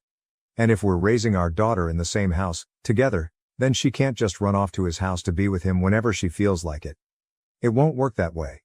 She says she knows, and she wants me to want to be with her again and she'll prove to me she can be a good partner. She tried to kiss me and I rejected her. She's upset. She's taking a nap now. I feel like I've dug myself into a very deep hole now. Relevant comments. Smoke Thin Mints. Brother, you better get her out of that house and fast, Omeloop. I was really doing a good job of tolerating the guy since they came home from the hospital. I don't like him and never will like him, but I don't believe he had any nefarious intentions with my daughter. However, my heart broke every time I had to leave my little girl over there at another man's house. Or when I'd go over there to pick her up and he would greet me at the door holding my baby, talking to her like he was her dad. No, that's one of the lowest feelings in the world. So for these reasons I'm happy to have them here. I just don't know how this can or will work with her mother living here. DC Photo 78, is this really the environment you want your child to grow up in? OOP, no, not at all. But I also don't want her growing up in another man's home. What I'm worried about is my wife dragging her back and forth. I've told her she can't do that, it's not fair to me or our child. Purple_Bishop 2, if you really don't want your daughter being raised half-time by AP, Your only real option is to truly attempt to reconcile, but it's pretty clear neither of you really want to reconcile with each other. It's just that neither of you want to be apart from your daughter. If she is going to live with you for even a couple of days, you need to have some tenderness in your heart for her and be willing to lovingly interact with her and your daughter. Your WW is postpartum and an emotional wreck, so if you gray rock or get angry, shit will go south fast in a way that won't be good for your daughter. All other paths lead to 50-50 its custody and acceptance of AP having a role in your daughter's life. Be civil, not friendly, civil, to AP as you say your W loves him and will likely go back to him soon. If you and AP are at war, it will be terrible for your daughter. OP, I'm going to be nice. We sat on the porch while it was storming outside tonight and she was talking to the baby and said, "This is how it should be. Daughter's name, Mommy and Daddy." Several rude comments immediately popped into my brain, but I kept them to myself. I figure I might as well enjoy it while I can. Well, enjoy having my daughter here and maybe pretending we're a normal family for an hour. I'm not actually enjoying having my wife here right now. It's not making me feel good. I didn't mind when she was here the other day when we took a walk and came over here, but today I'm really not enjoying her being here. I'm going to keep that to myself. Wife accused me of cheating whenever I talked to a woman. We tried therapy, but it didn't work. Then she slept with a guy to make me understand. Wife accused me of cheating every time I talked to a woman, so we tried therapy, but it didn't help. Then she slept with a guy to let me know how it feels. My name is John, and I am 30 years old. I met my wife Claudia, who is 28 years old, when I was in college. At that time, I was majoring in business economics, while Claudia was studying English. We first crossed paths at the house of a mutual friend. We hit it off pretty well and dated for a couple of years. Sometime after we both graduated, I decided to propose to her, and she said yes right away. That's the summarized version of our courtship, since I don't think there's anything really noteworthy in there. We've been married for 4 years now. I think I started to notice some changes in my wife. By the way, let me just say that her name is Claudia as a pseudonym. After we got married, I think about a year after it started, after she walked in on me and a female colleague together at a bar. I know it sounds bad, but it was an entirely innocuous situation. A bunch of us, co-workers, went out after work for some drinks, which isn't an unusual occurrence, and as people started to leave one by one, it was eventually only me and this colleague left at the bar. Claudia walked in with her friends, and they came to say hi to us. I returned the greeting normally because it's not like I felt like I was doing something wrong, but it was when Claudia got back home after me that everything hit the fan. When she walked in, she threw her purse down and came stomping towards me. She pointed a finger in my face and started screaming about how she caught me in the ACT cheating on her. I tried my best to tell her that wasn't the situation, but she honestly didn't let me get a word out. When she finally calmed down, only after calling me every terrible thing a person can call a cheater, I explained the situation to her, even showing her photos that the group of us had taken earlier that night. I also pointed out to her that I didn't react strangely when she came with her friends because I knew I wasn't doing anything wrong, and I had hoped it would be evident. After my explanation, she said okay, seeming to have finally understood. She stood there for a few seconds like she wanted to say something, and then she went into the room. This was quite some time ago, but it still irks me to this day that she never apologized after all of that. However, the reason why I'm retelling this whole episode is because that was the point where she seemed to become clingy and overly jealous. I would sense mood shifts if I looked in the direction of a woman or simply answered a few questions for a woman, even if she was just asking for directions. I also noticed that these rules didn't seem to apply to women who were very obviously not a threat. I think a sensible amount of jealousy is healthy because it allows for the enforcement of boundaries, but it's very easy to tell when it's excessive. In her case, it just seemed to become excessive after that episode, which didn't make sense to me because she had no reason to be so wary of me in the presence of other women. Most of the time, I'll know that an interaction with a woman has soured her because I'll notice a shift in her emotions, but it is only some of the time that she actually starts something. It's never a civil discussion, as she always gets emotional around the topic, and to say it drives me crazy is an understatement because she'll always cite the smallest thing as the reason she suspects me. For instance, there was a time when she caught me and one of the female neighbors in our apartment building talking in the hallway. We were literally just talking about some basic politics, and Claudia walked out of our apartment, saw us in the hallway, and walked back in. As soon as I saw that happen, I knew I'd be in for it at that very moment. I'll admit that I thought of divorce because honestly, I knew that I couldn't keep living that way. It was highly draining. The only thing was I felt like it'd be better for us to approach couples therapy first, at least before I ended things with her. After all, I love her. So we tried that, and truth be told, it helped at least in the immediate period. But things took a comedic turn when she felt the therapist was taking my side too often. And then the therapist was the next person who Claudia assumed was trying to sleep with me. I remember laughing out loud the day she expressed that thought. It didn't make the situation better, but I couldn't help it. We eventually switched to a male therapist, and with that, the sessions were at least able to go on much longer, at least until the point where it seemed like the changes were actually sticking in her head. We went several months without an incident, so it finally seemed like there was progress. Well, at least until the point that I'm writing this post about.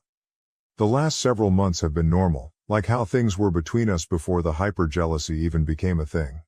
However, I think things blew up when Rebecca, the same colleague who was in the bar with me years back, came to the house to hand over some documents when I wasn't there, since I was meant to be working from home the next week. I think my wife recognized her from the first time around, and I don't know whether she had a Winter Soldier moment or whether it was simply because a woman came directly to the house looking for me, but all hell broke loose when I got back home. She started howling at me the moment that I walked through the door, and I was greeted with the documents being thrown in my face. She asked me why Rebecca knew where I lived, according to her.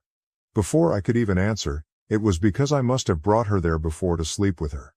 The real answer was simply that I had told her where I lived when she said she wanted to drop the documents off. It didn't help that Rebecca is quite a curvy woman. So it then moved into a rant about how I must like women who are more endowed than she is, and I must have been sleeping with them all over town.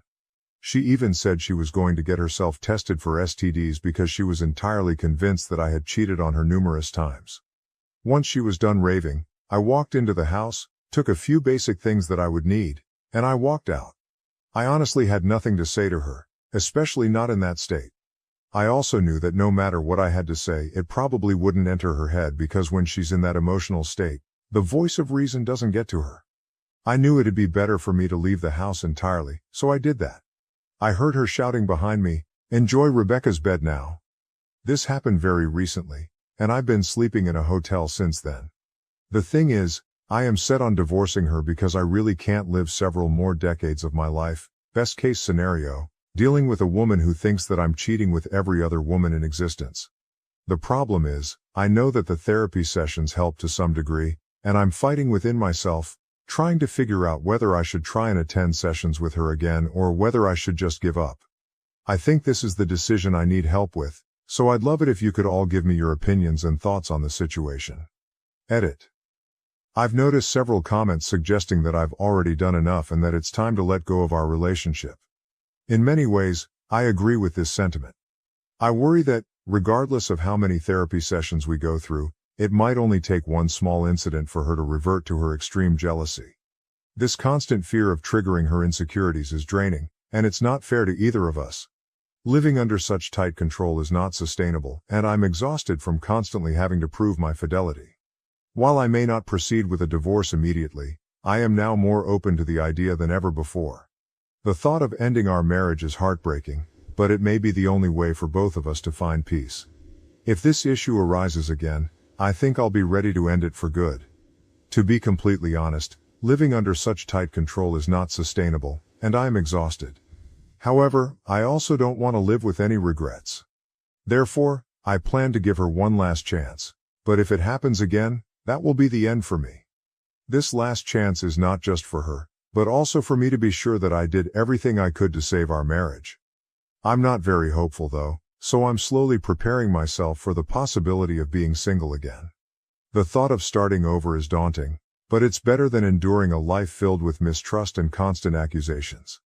I've reached a point where my mental health and well-being are more important than holding on to a relationship that causes me so much stress. It is what it is, and sometimes, letting go is the best thing we can do for ourselves. Update 1. Well, here's an update that I wasn't expecting at all, and I don't even know how to express how freaking pissed off I am with this new development. As I mentioned in my last post, I was starting to get more comfortable with the idea of divorce, but I wanted to give her one more chance to improve. The good thing is that it didn't take long for it to become clear that she's never going to get better, and she showed me in the most obvious way possible. I realized there was a problem when we attended a friend's barbecue. Claudia was being unusually touchy with someone there. We didn't know the person, but I asked the host, who is my good friend, and he told me that the guy was recently divorced and worked in the construction industry. I was concerned because my wife had never been so touchy with anyone but me, so it was obviously strange behavior. This was about 2 weeks after the last episode I described in my previous post. Anyway, I tried my best to keep an eye on her during the barbecue and avoided making a scene. When we got home, I spoke to her about it. She didn't seem apologetic and said, "Well, now you know how it feels then." That left me speechless because it was basically her admitting that she was rubbing up on that guy intentionally to make me jealous. It was so stupid to me since it wasn't even a sensible comparison. She gets jealous when other women speak to me. I've never thrown myself at them or gotten touchy. It was far from the same thing. She even added, "Are you just jealous because he's a handsome guy? Because he's more fit than you?" At that point, I walked out because I was starting to get to the point of anger where I wanted to hit something. She said nothing as I turned and left, and honestly, I knew for a fact that I was going to get in contact with a divorce lawyer. I didn't return to the house for 3 days. The funny thing is, even if I hadn't been sure enough, she solidified my decision the very next day. I got a call from my friend who hosted the barbecue. His name is Bill and he seemed pretty serious. He said we should meet, so I agreed. When I met him, he told me that his friend, the one Claudia was talking to, called him. According to him, the guy said that he had hooked up with Claudia the day before, which was the day after I left the house, and he wanted to know what Bill thought about her since she said she was single. I must have zoned out at that point because I honestly can't remember what was said after that. By hooked up, it seemed clear they had sex, and Claudia presented herself as single. The worst part is I might not have found out if the other guy hadn't talked to Bill about it. My head was spinning, and I didn't know what to think or how to proceed at that moment. Bill saw I wasn't paying attention, so he waited for me to come back. He said he told the guy that Claudia was married, and the guy seemed genuinely shocked. Apparently, she gave no indication that she was married, and he told Bill, "Forget I asked, and I'll forget about her immediately."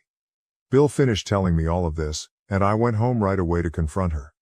I didn't rehearse anything and was ready to let my pure anger guide me because, honestly, was there anything to rehearse that would best express how to handle someone who is cheating on you?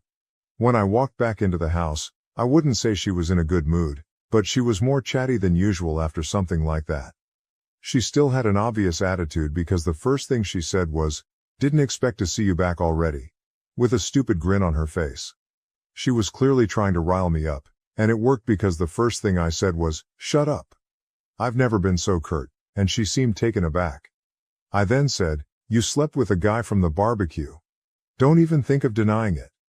You cheated on me, Claudia." She stood there for a few seconds before sheepishly saying, "Now you know how it feels."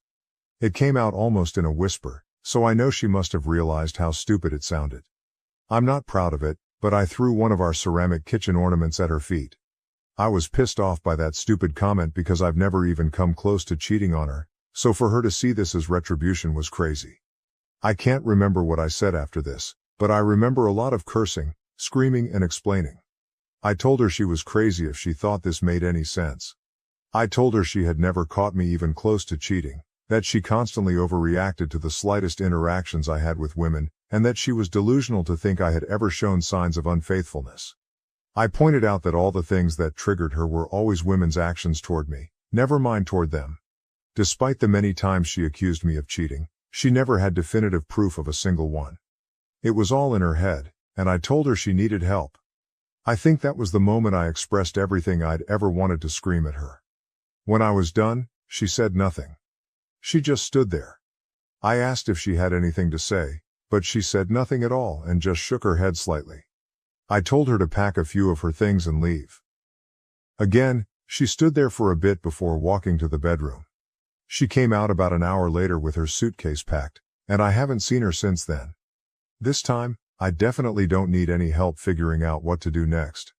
I've already contacted a divorce lawyer, and I really want to make sure I hurt her in the split because I've put up with way too much over the years.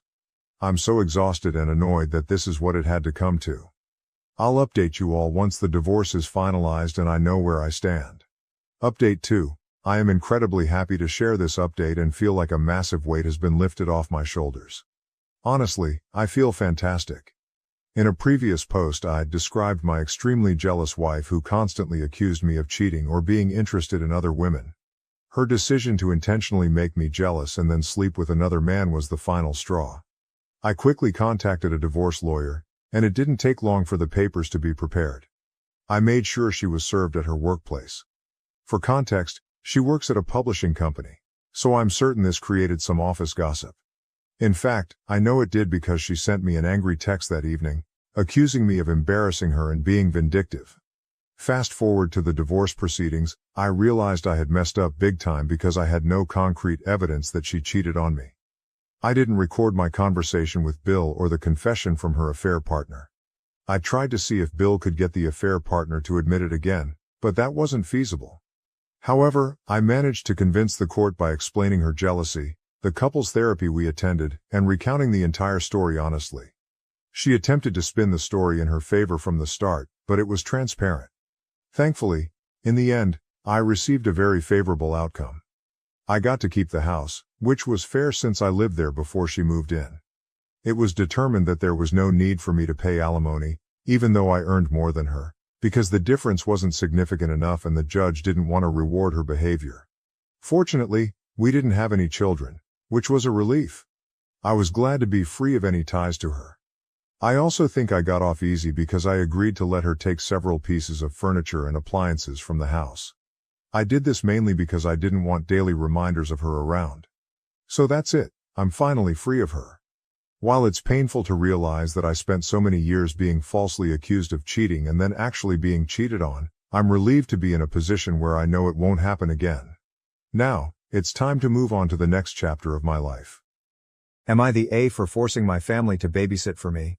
Why does my family expect me to babysit for my sister for free but get upset when asked to help? June 13, 2024. I'm 19 and living at home, working a part-time job, doing some freelance work, and taking online courses to prepare for college next year. My 25-year-old sister had her first child 8 months ago. The father isn't involved and only pays child support. My mom is excited to have her first grandchild and is constantly offering to look after the baby so my sister can feel at ease working full-time and afterwards, will have some time for herself to relax. The thing is, about 70% of the time I'll be the one looking after the baby, and while I admit that I enjoy it and like spending time with him, I can't help but feel mad because they don't have any consideration for my time. Mom would drop the baby while I'm in the middle of my lessons because, you can always watch the recordings later, or just ask someone to tell you what it was about. Or when I'm working in my freelance stuff because, looking after the baby doesn't really require much, when I complain about getting delayed in my projects. My breaking point happened last week when my mother and sister left the baby with me for a whole day because I mistakenly told them I didn't have to work and would be staying at home to catch up with some pending stuff and study. I told them both I was irresponsible and they called me a spoiled brat. That night, my grandma and other members of the extended family were calling and sending me messages about the importance of helping family, and to understand that my sister doesn't have it easy being a single mom. I got mad and sent a message to the family group chat saying that they were right. Helping family is important and we all should be supportive of my sister.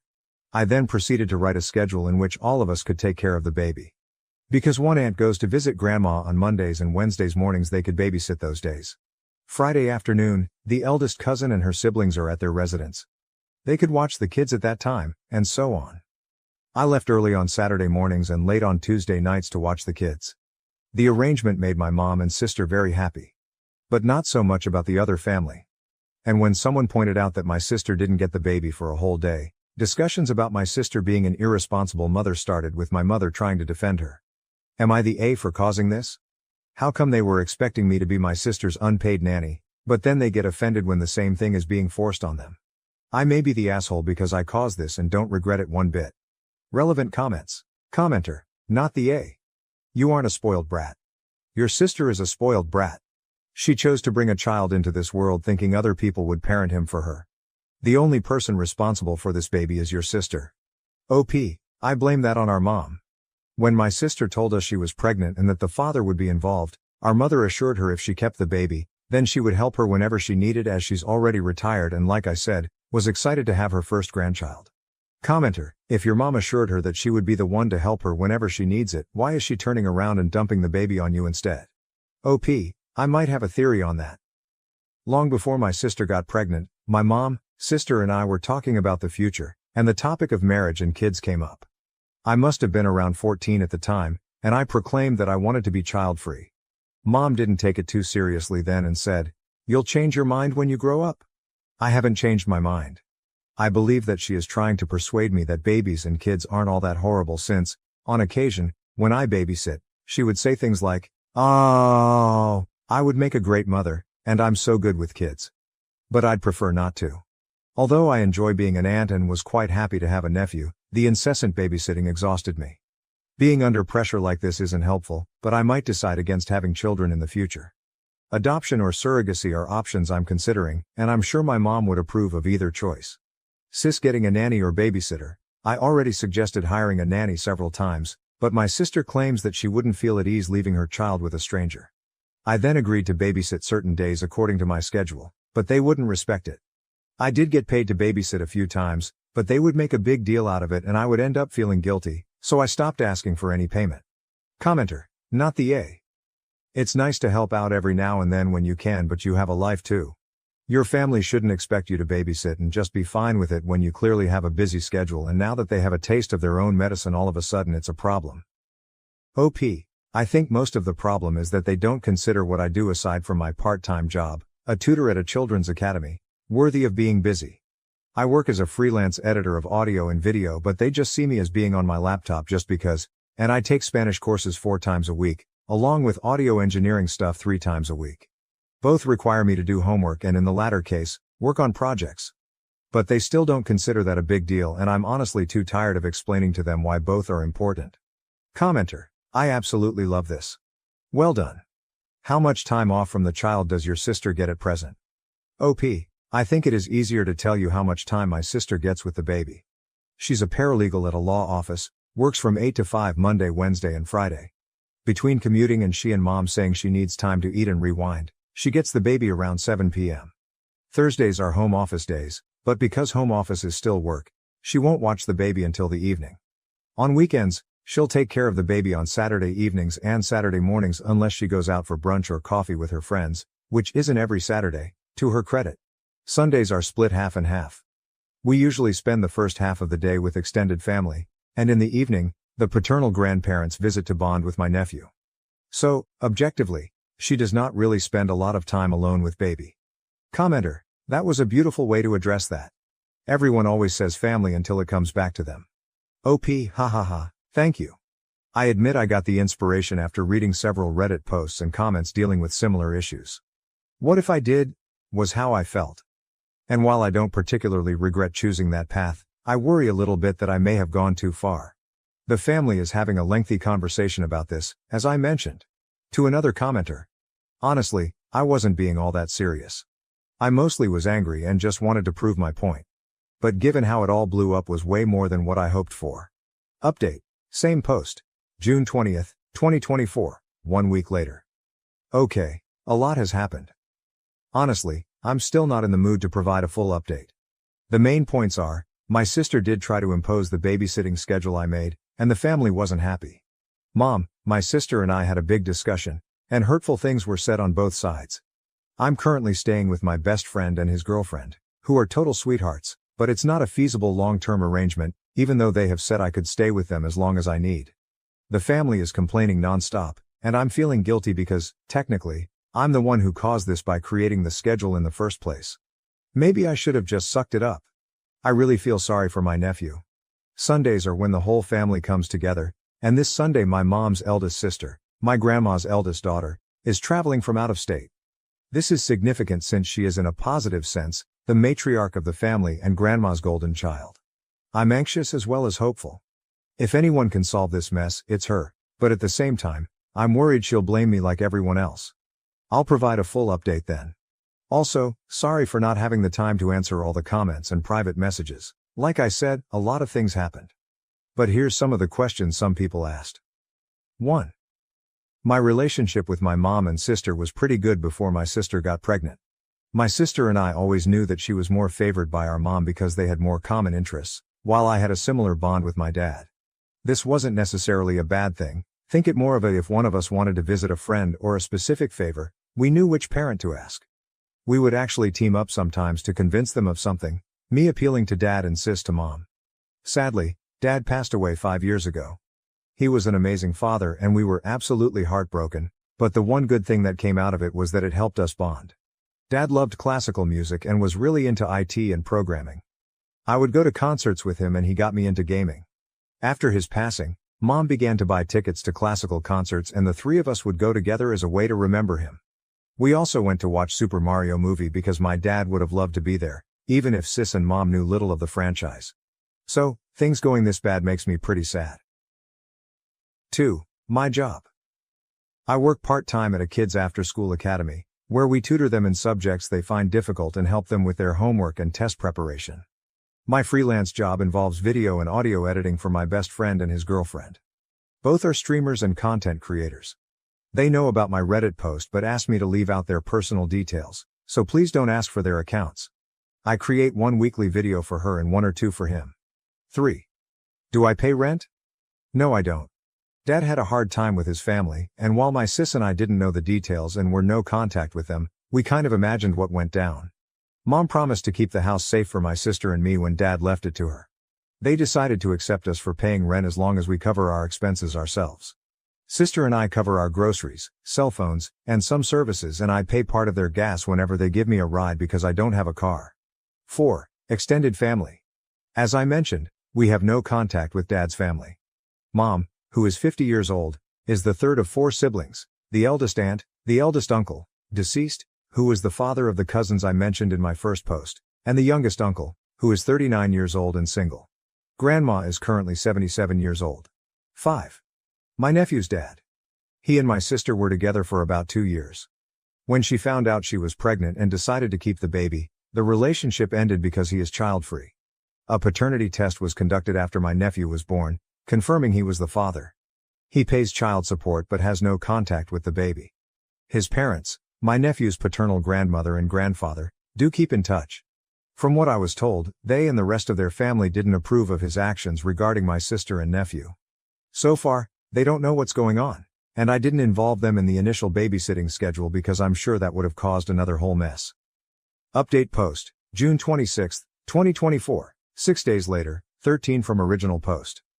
I'm not sure how to post an update. If you want to know the full story, it is my profile. There's an edit there with some more relevant information and questions you asked. A lot of things happened and I'm finally in the mood to write the update, so here it goes. My sister followed the babysitting schedule I set up, which involved our extended family, and they were not happy.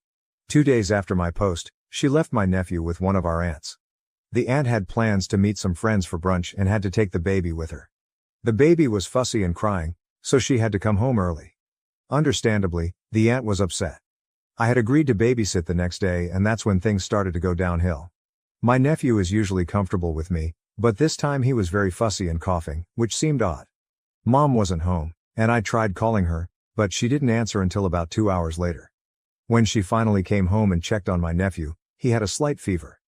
Of course, we called my sister, and she blamed our aunt for taking the baby out, questioning how she could have a life while being forced to babysit. She accused our aunt in the family chat, sparking a huge argument. Suddenly, my mom and sister remembered that I was the one who involved the whole family with the babysitting schedule and blamed me. That was my breaking point. I ended up yelling at my sister, calling her negligent and a part-time mother to my nephew. Not my proudest moment and I immediately regretted it, not going to lie. My mother countered by saying that if my dad, who passed away 5 years ago, could hear me, he would have been very disappointed in me. That really hurt because I was very close to him. And he always put family above everything. Still, I was mad and said that I expected my sister to reimburse me the amount I took from my college fund in full. Again, not my proudest moment, and I immediately regretted it, not going to lie. Some background. When my sister and I were born, Dad and Mom set up a college fund for each of us. Dad always encouraged us to study and improve ourselves. When my nephew was born, I took $5,000 from my fund to start one for him in honor of my dad, as I'm sure he would have done the same. After that, I packed a bag and took an Uber to my best friend's apartment. I told him what happened, and he and his girlfriend invited me to stay with them as long as I needed. I blocked my mother, sister, and the rest of the family, spending the following days both avoiding them and worrying about my nephew. Last Friday, I received a call from an unknown number. It was one of my eldest aunt's daughters. She and her family live in another state, so they mostly followed the drama from afar. My cousin told me they were coming to visit and my aunt was going to have a serious talk with all of us. Not going to lie, I was really nervous. I think I mentioned this in my previous post. My mom, who's 50 years old, is the third of 4 siblings. We'll call them Rose, eldest aunt, Mario, eldest uncle, deceased, father of the cousins I mentioned in my first post, my mom, and John, youngest uncle. There's also Jane, Mario's widow, and the aunt I mentioned in this post who took out the baby. Rose is pretty much my grandma's golden child in a good way. She's the second mother to her siblings and overall a very strong woman. She and her husband have 5 adopted children, and due to their complicated logistics, my uncle and 2 of his sons are doctors, and the youngest of that set of cousins is in college. Hearing that they are suddenly coming over was a very big deal. Sunday arrived, and my best friend and his girlfriend accompanied me to my grandma's house for moral support. Rose and her family were already there and I spent most of the time avoiding my mom and sister. Deep down, I knew my mom wouldn't dare to yell or confront me in front of Rose, as she's afraid of making her angry.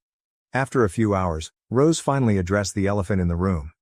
It was a long emotional discussion, and we all ended up crying. I'll sum up the main points. 1.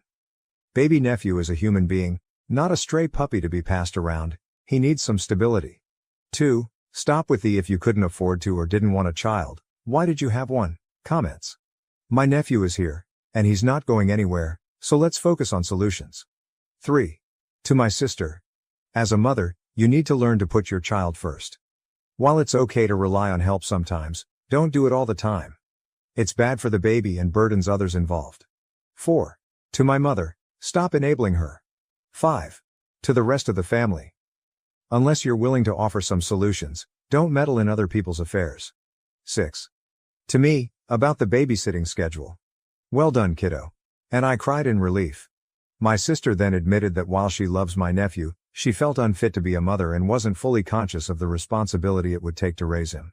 Apparently, my mother was aware of that and her response was to make me babysit my nephew in order to make my sister feel less stressed out. And yes, to make me hopefully change my mind about having kids in the future. Rose also talked to mom about that. Rose then said that worst case scenario, she and my cousins talked and either her eldest son and daughter were willing to adopt my nephew. Apparently, both discussed it with respective spouses and all on board if it came to that. To be honest, while it is good that my nephew would be in a loving and safe home, Rose and my cousins are amazing people, it would hurt not seeing him as often anymore. Rose emphasized to my sister to think it carefully and that if it came to that, it would be a permanent adoption, not a daycare service where she could dump him for days, weeks and then pick him up later. That's mainly it. My sister will be seeing a therapist next week. Mom and I have apologized, and I clarified I didn't actually want to be reimbursed for the money in my nephew's college fund. And some members of the extended family also apologized for pressuring me to babysit in the first place. I'm back at my house and have compromised to babysit 3 times a week, all according to my personal schedule and for a reasonable period of time. During one of those 3 times my sister will be joining me as she admitted she felt she didn't really know my nephew and haven't really bonded with him. So, since the baby is somewhat attached to me, the 3 of us will be spending some time together. Overall, I think it was a good resolution, but time will tell. I really hope my sis will improve and be the mom my nephew deserves. Thank you all for the support and the comments. Whenever I felt that what I did was wrong, your comments really helped to lessen the guilt, and some of you even make me laugh. Hopefully, this will be my last update. So, thank you all. I had to protect my husband's niece from a pit bull attack while he ran off. I've been ignoring him since then. Should I forgive him for this? I'm going to start with this. I'm still a bit traumatized. I will be finding someone to talk to, and a friend made this account for me because I am not a frequent user. I don't know if the pit bull made it. I haven't asked. My husband, his niece, nephew and I were in our backyard. I assume our gate was open. I can't remember. The pit bull came out of nowhere and latched onto his niece, 5F. My niece screamed. I turned and kicked it with all the force I could manage. I was lucky enough to hit it in the jaw somewhere that made its jaw dislodge. My husband, who had been a few feet away, shouted something like, "Whose dog is this?" I told him to get our bear spray from the house. I was in a panic. I am an animal lover, but it was so insane. The pit bull seemed almost rabid. In hindsight, I don't think it was. It wasn't foaming at the mouth, it was just crazed. My husband ran, but not towards the house. He literally ran out the fence gate and shut it behind him, not towards his niece or nephew, who was also present in an outdoor bassinet that I managed to toss onto the picnic table to make sure it was out of the dog's reach. While holding his niece over my shoulder, I put her on the BBQ to keep her out of reach. The dog was literally jumping and snapping, and I was worried that if I tried to carry her, I'm short, it would manage to grab her out of my hands. It chased me when I ran for the shovel, but then I swung at it. And I swung until it stopped. I don't think I will ever forget the sound or feeling. It was so high stress I didn't even realize that it had bitten me twice. I haven't spoken to him for a full week, even though we live in the same house. I didn't ask where he went. He only came back a few minutes later to pack us into the car and drive us to the hospital. He's getting angry that I'm giving him the silent treatment, but I feel like it's his fault that I had to possibly end that animal. If he had gotten the bear spray, I literally keep it in my purse in case I'm ever attacked by an animal or otherwise, then I don't think I would have needed to do what I did. It was literally just inside the door. He knows where I keep it. Instead, he took off to God knows where. Me and 2 children, that I'm not even related to, could have died. It might not even be relevant, but I don't even like kids. I am staunchly child-free, and he is the one who offered us up to babysit for the weekend. I don't know, is this grounds for divorce? I'm not sure I can even look at him. Any attraction I had to him is pretty much gone. He tried to touch me yesterday. Just to move me so he could pass, and I smacked his hand away without even thinking about it like he was some stranger at a bar because it was literally jarring. He's just been skulking around, trying to talk to me, then getting frustrated, then skulking more. I wasn't expecting him to be macho and fistfight the freaking dog, but at least follow instructions. At least not leave me in a life and death situation with a toddler and an infant.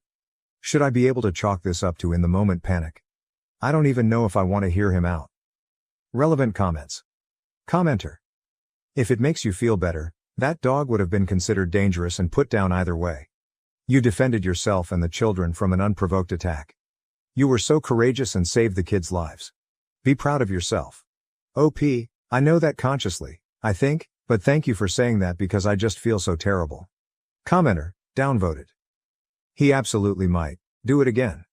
Would you feel differently if he told you that he was bitten by a dog when he was small? And he just couldn't stop himself from running away? I'm not trying to excuse him. People have flaws, and you have to decide if you can tolerate them or not. OP. No, I wouldn't really. Seeing as I was attacked pretty badly by a dog when I was young, around 10, 11, I still have scars on my thigh. I still like dogs, and I would like to think I reacted appropriately in the situation. Those kids could have died. I could barely stomach explaining his niece's injuries to his sister. I was bawling, apologizing that I didn't do more. I can't imagine if something worse had happened. To a longer comment, we used to camp. I had trusted that he would be able to react appropriately. Also, he doesn't have any childhood incidents regarding animals that I know of. I actually do. I was attacked by a German Shepherd pretty badly, but I still like dogs.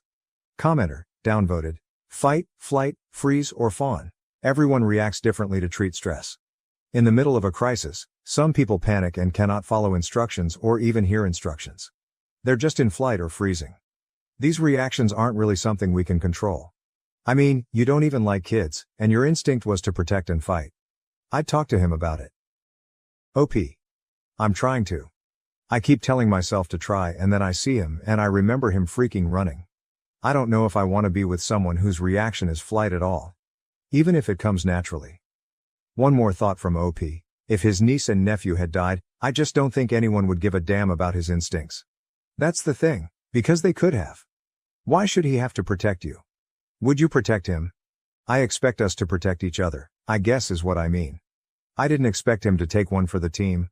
I expected him to have my back. Update. My friend said that people update often, but I don't know how to attach it to the other post.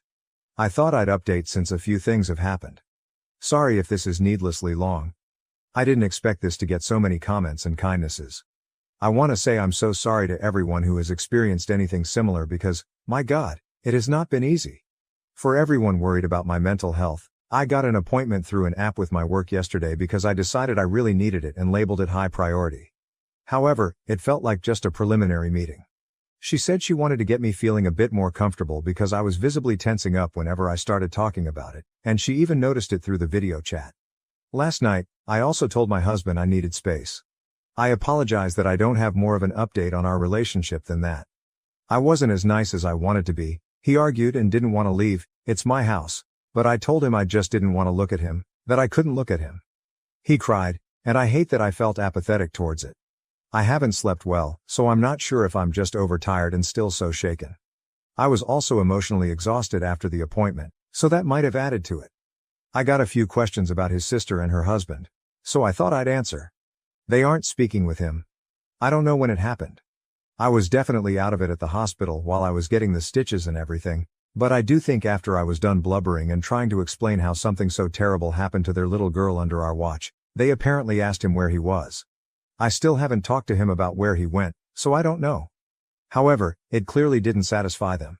His niece just got out of the hospital yesterday, so that really triggered everything and a lot happened. I had sent flowers, a bear, and this one toy she'd been asking about. I didn't go to the hospital though. I was scared seeing me would make her nervous. But his sister and her husband sent me flowers too, and it made me bawl again. I'm just a freaking mess, honestly. The father sent me a long message that I haven't been able to get through, but it's the sweetest thing anyone's ever sent me. He also sent me a $1,000 Visa card. I literally thought I was reading the amount wrong. They are good people, and I still feel terrible that I couldn't have done more for her. Everything's just replaying in my head. Anyway, I obviously haven't looked into filing yet, but I am not against the idea of it, and it really did help me feel better about wanting a divorce over this. I know fight or flight can't be helped, but now I think I realize that it's okay not to want to be with someone who would leave you behind. I think I can say I'm a fighter, and I want a fighter with me. Maybe he'd be better off with a runner instead too. Then he at least wouldn't be leaving someone behind. I don't know. It feels like I'm done. But I'm also just a mess, so right now I'm just glad I have space. Thank you to everyone for making me feel like I wasn't being ridiculous. I think it always feels like there should be multiple issues that tear a marriage apart, unless it's infidelity or something, and it's like I know he may not have meant to betray me, but he still did. Whatever his reasoning. Not sure when I'll be speaking to him, but I will try to update then. Relevant comments. Commenter, I'm so sorry you went through such a horrible experience. It sounds like the parents are thankful you protected their children at risk to your own safety. I know I'd never be able to repay you if they were my kids you protected. I'm glad you have gotten the therapy ball rolling. I wish you and your niece a speedy recovery. That little girl is always going to know how you saved her, and I'm sure you'll always be her aunt, regardless of whether you stay in your marriage or not. I'm so proud of you. OP. They're good people. His message was really soothing to read because I still feel guilty about how badly hurt she was from that initial bite. But she's home now, and I'm glad. I don't know how it works with children and therapy because she's so young, but I hope they get her some. Commenter, downvoted. I read the original post and I understand you. The man doesn't have a masculine bone in his body. Doubt he will ever be a protector. You are in a tough spot and hopefully things get better. OP, I don't need him to be a protector, just to have my back. Which I thought he did, but now I don't believe he would do that anymore. OP's support system. I have a decent support system. Though my family isn't close by, they've been messaging and video chatting with me a lot. Hours-long group chats. I think my mom has been trying not to give too much of her opinion on my relationship though. She was more focused on making sure I knew how to clean my wound and finding counseling, etc. She's a former nurse. My boyfriend quit his job without telling me, and now he refuses to look for another job. I'm tired of paying for everything. My boyfriend, 33M, quit his job last year without telling me. I only found out 2 days before the rent was due. We split everything 50/50ths. When I asked him for his part of the rent. When I asked, he simply told me he quit because he was tired of working at that place. Since then, I've been paying for everything. Including rent, food, gas, bills, and anything he needs. I had to work 2 jobs while going to school for a while. It was hard. But I finally finished school a couple months ago and I found my dream job. I make enough to live comfortably, even take care of my BF and still have money for saving. However, I still want him to get a job to support himself because I think as an adult, he needs a job. But I feel like he relies on me too much and he thinks since my job pays well, he doesn't have any reason to work. He always says things like, "You make good money now, so maybe you could buy me my dream car." Or, "You should open a business for me to run." It bothers me a lot. I don't mind supporting my partner financially if there's a legit reason that prevents him from working, but it's not the case. He spends most of his time playing games, meeting up with friends, or just at home watching movies. I still have to do all the chores and take care of our dogs. His family thinks that he's been working to take care of me so that I can finish school, which is not true. Now they think I was able to finish school and got a good job all because of him. I don't even want to explain to them. I just want him to get a job and have a future. When I tried to talk to him, he told me I'm not supportive, and now that I have a good job, I look down on him. What should I do? Is it even worth it to try to talk some sense into him? I don't want to start dating at this age, but I feel like I can't keep doing this. Edit. Many people have asked why him. Why did I stay for years? What did I see in him? So I just want to answer it here. We started off pretty normal. We split everything 50-50ths, and I had no problem with that. But throughout the years, he started showing his true self. I was in school, and school was the most important thing to me at that point, so I invested all my time and energy into it. I was in a PhD program, so I had stipend, around $30K/YR, which was enough for myself but not for two people. After he quit his job, I was very stressed out, but I had to focus on school and tried to do everything I could to survive. I didn't have time to really think about my personal life, and I also didn't want to go through any changes in life, so I just let it be. In addition, he guilt trips me a lot, so I feel bad for him. But now that I have a stable job, I have time to really think about my future. I don't see myself being with him long term. I don't think it would be as easy as, hey, let's break up, because I know he wouldn't let it go that easy. But I'll start planning to get out, maybe ask some friends for support. His name is not on the lease, so I'll stay where I am and he'll have to move. Relevant comments. Comment 1. You work 2 jobs while in school to support someone who happily sits on their ass not contributing. Not even cleaning or caring for the pets. Why? Why have you accepted this? And the worst part is he lets his family think that he's supporting you. So he actually has enough sense to know that what he's doing is frowned up. You don't want to start dating at this age. You mean 31? So you'd rather be 31 taking care of a stay-at-home boyfriend who contributes literally nothing. How is that a better outlook at 31? OP's reply, I think it's because I was too busy figuring my life out and trying to do everything I could to survive. All I did was work and go to school. I didn't really have time to think about my personal life. Now that I have a stable job, I have time to think about my life more and more. I need to end this and take care of myself. TBH, I'm not even sure how to date anymore, but I guess I'll try and hopefully able to find someone. I will have a talk with him this afternoon to tell him it's time to end things and he needs to move out. He will probably give me the "my life is miserable" talk, again. But I think reading all these comments makes me realize I should feel bad for myself and not for him. I'm sure once he moves back to live with his family, they will reach out to me to tell me how good he has been treating me, and how he helped me through school. They've done this before when I told them things weren't working for us. I will tell them everything this time. Comment 2. You were in a PhD program. You are intellectually smart, apply that to your emotional and financial intelligence. If you were a classmate when this happened, I can tell you the other grad students would ask why you were still with him after a grace period of a couple of months. Leave and rebuild your life. OP's reply. I haven't told any of my family and friends about the situation because I'm kinda ashamed of it. My friends would probably think I can't be this stupid. But 2 of my very close friends did tell me that I deserve better, just based on the way he treats me in front of them. I will have a talk with him this afternoon, and a couple of my friends will be waiting outside, in case he gets physical or refuses to leave. Wish me luck. Update 1. It's been 2 months since I posted about my situation on this sub, and I just want to give you an update of how things went after I made that post. Before I go into the details, I just want to say I really appreciate everyone here. After I resolved everything, I occasionally would go back to my original post and read the comments to remind myself that I've done the right thing. After posting on here, I went home from work that day and asked my friends to come over but stay in the parking lot while I sort things out with my now ex-BF. Before I could even start the conversation, he told me his friend got a new car recently and how I should get him a car since I can afford it. I got really upset and told him he could have got himself a car if he was working. I told him how stressful it has been for me with him not working and fully relying on me. He started the "my life is already miserable and you're not being supportive" talk. I was sick of it. So I said I wanted to end things here and he needs to move out ASAP. As expected, he got upset and threw a tantrum. He was yelling, throwing stuff around, and when he realized I was being dead serious, he started threatening to hit and kill my dogs. I jumped in between him and the dogs to stop him from harming them. Then he pushed me and grabbed me by my neck. I was able to get him off of me, put the dogs into a room, and called my friends to tell them to come in and call the police. He was trying to hit me, but my friends got there in time. I think he got scared when he saw my friends showed up, so he backed down but still verbally told them to get out of the way or he would hit them too. The police came. They took him away and told me he wouldn't be able to come into the apartment anymore.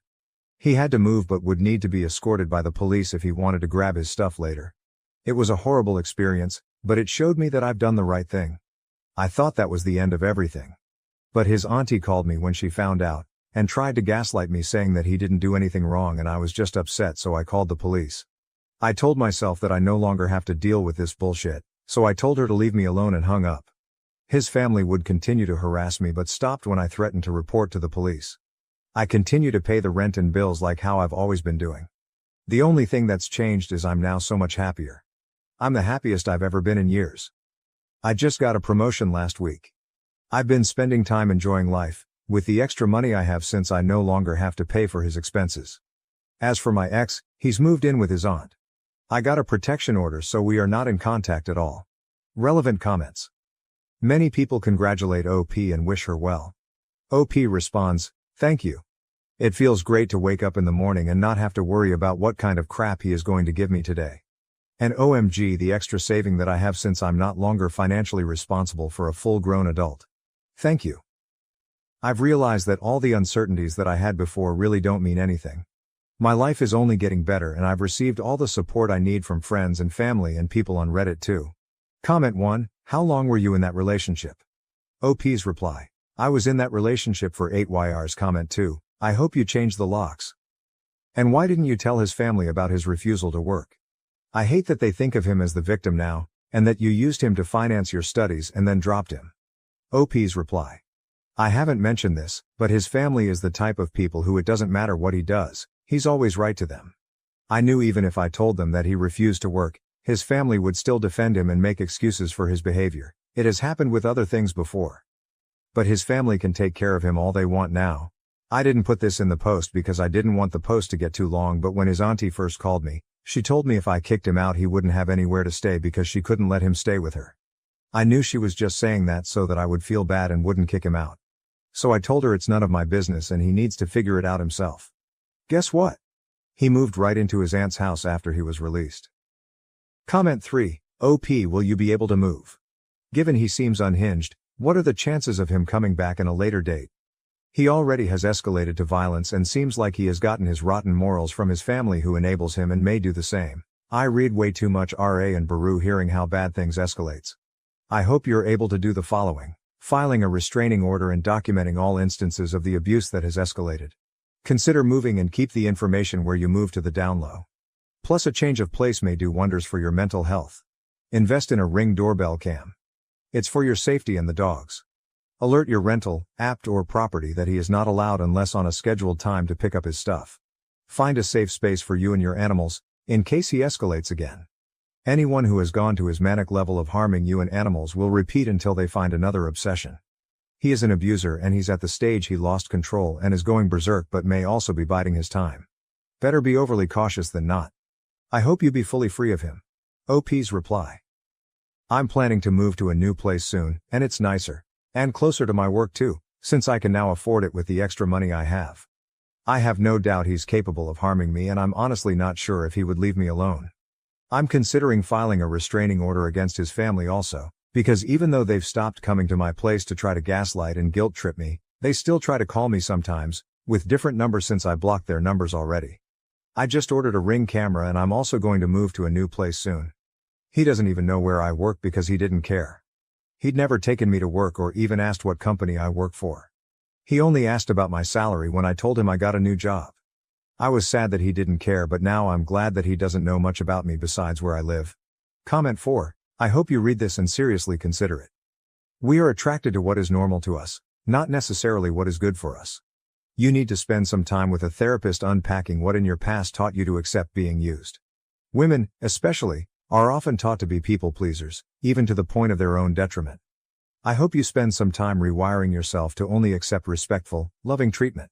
My heart breaks that you went through this. I sincerely wish you well. OP's reply. I'm spending a lot of time taking care of myself. I have had a couple therapy sessions in the past couple weeks. The whole incident was traumatizing to me. I'm a lot happier but still need lots of time to heal. Update. It's been a year since I called the police on my ex-BF after he hurt me and threatened to hurt my dogs. I hope the same thing doesn't happen to anyone, but if you're currently in a similar relationship, I hope this post will help you realize good things will come after you stand up for yourself. After my ex was taken by the police, I dealt with some harassment from his family, but they eventually left me alone. I moved closer to my job in basically a different city that's 30 minutes away from my old apartment. I took some time to heal and went on vacation by myself. It was great. I finally look forward to coming home and spending time with my dogs. One of them passed away from cancer a couple months ago. About 6 months after the incident, I met someone. He's a great person, and for the first time in a long time, someone treats me with love and respect. I'm very happy at the moment. I've learned to set boundaries and expectations early on to avoid being in the same situation again. Now to my ex's case. Yesterday, I got a call from the prosecutor's office. To be honest, I totally forgot about the case and I thought there's nothing else to follow up on. But they called to inform me that they'll be pressing charges and asked if I would be okay to testify. I said yes.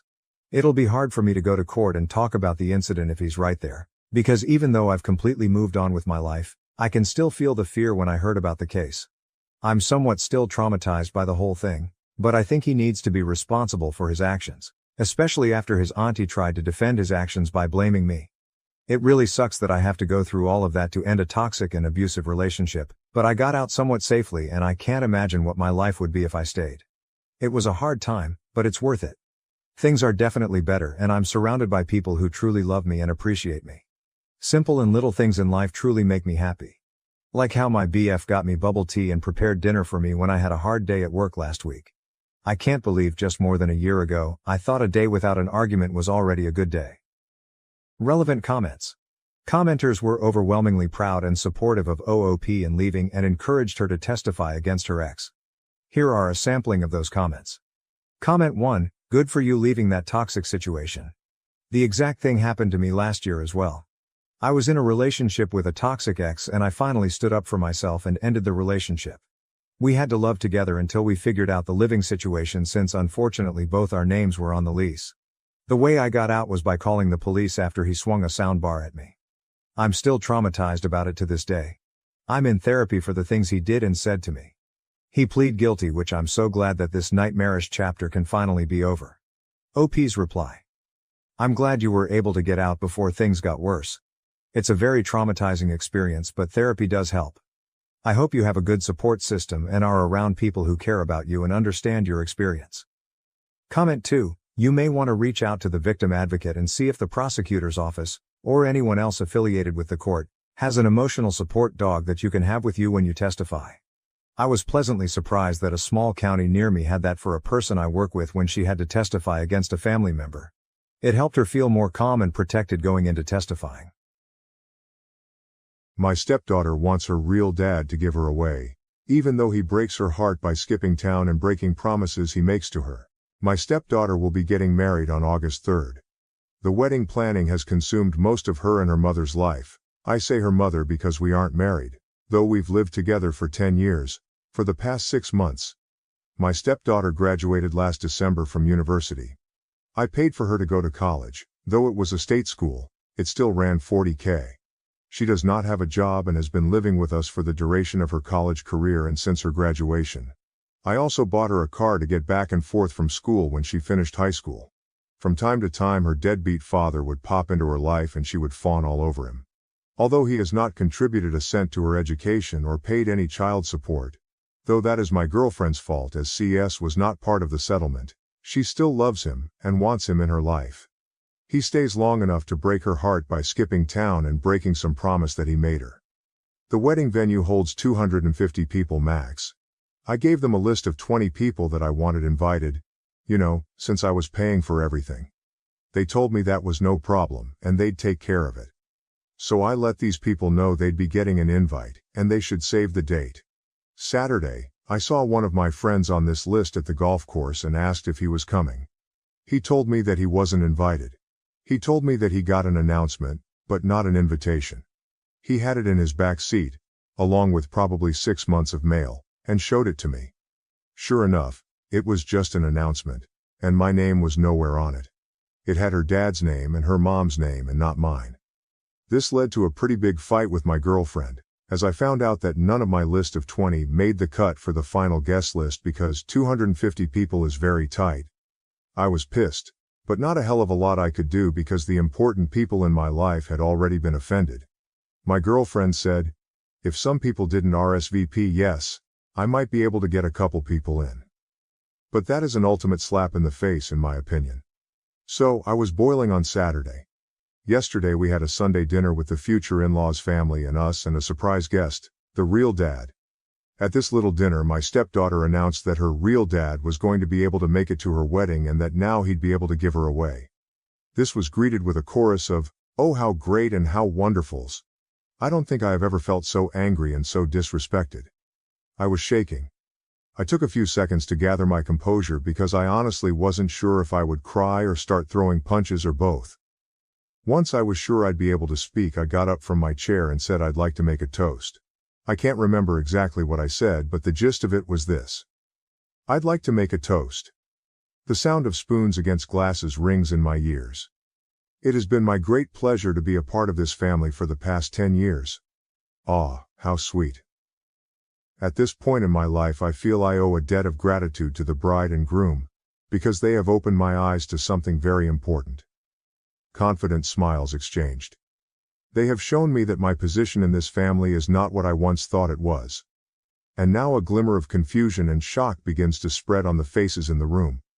Though I once thought of myself as the patriarch or godfather of the family, commanding great respect and sought out help in times of need, it seems instead that I hold the position of an ATM, good for a stream of money, but not much else.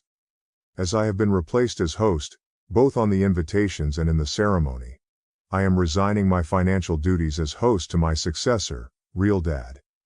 So cheers to the happy couple and the path they have chosen. I finished my drink. You all can let yourselves out. Is this selfish? I'm supposed to shell out 40-50 grand for a wedding that I can't invite anyone to? That I am not a part of? I'm so done with this crap. I'm done with my stepdaughter. I'm done with my girlfriend. I transferred the money out of our joint account last night. She has not had a job since she moved in with me. This morning I called all the vendors I had written checks for deposits to refund my money. At present, it looks like I'll lose around $1,500 for the venue, but the other vendors have been great about refunding. Too long, didn't read.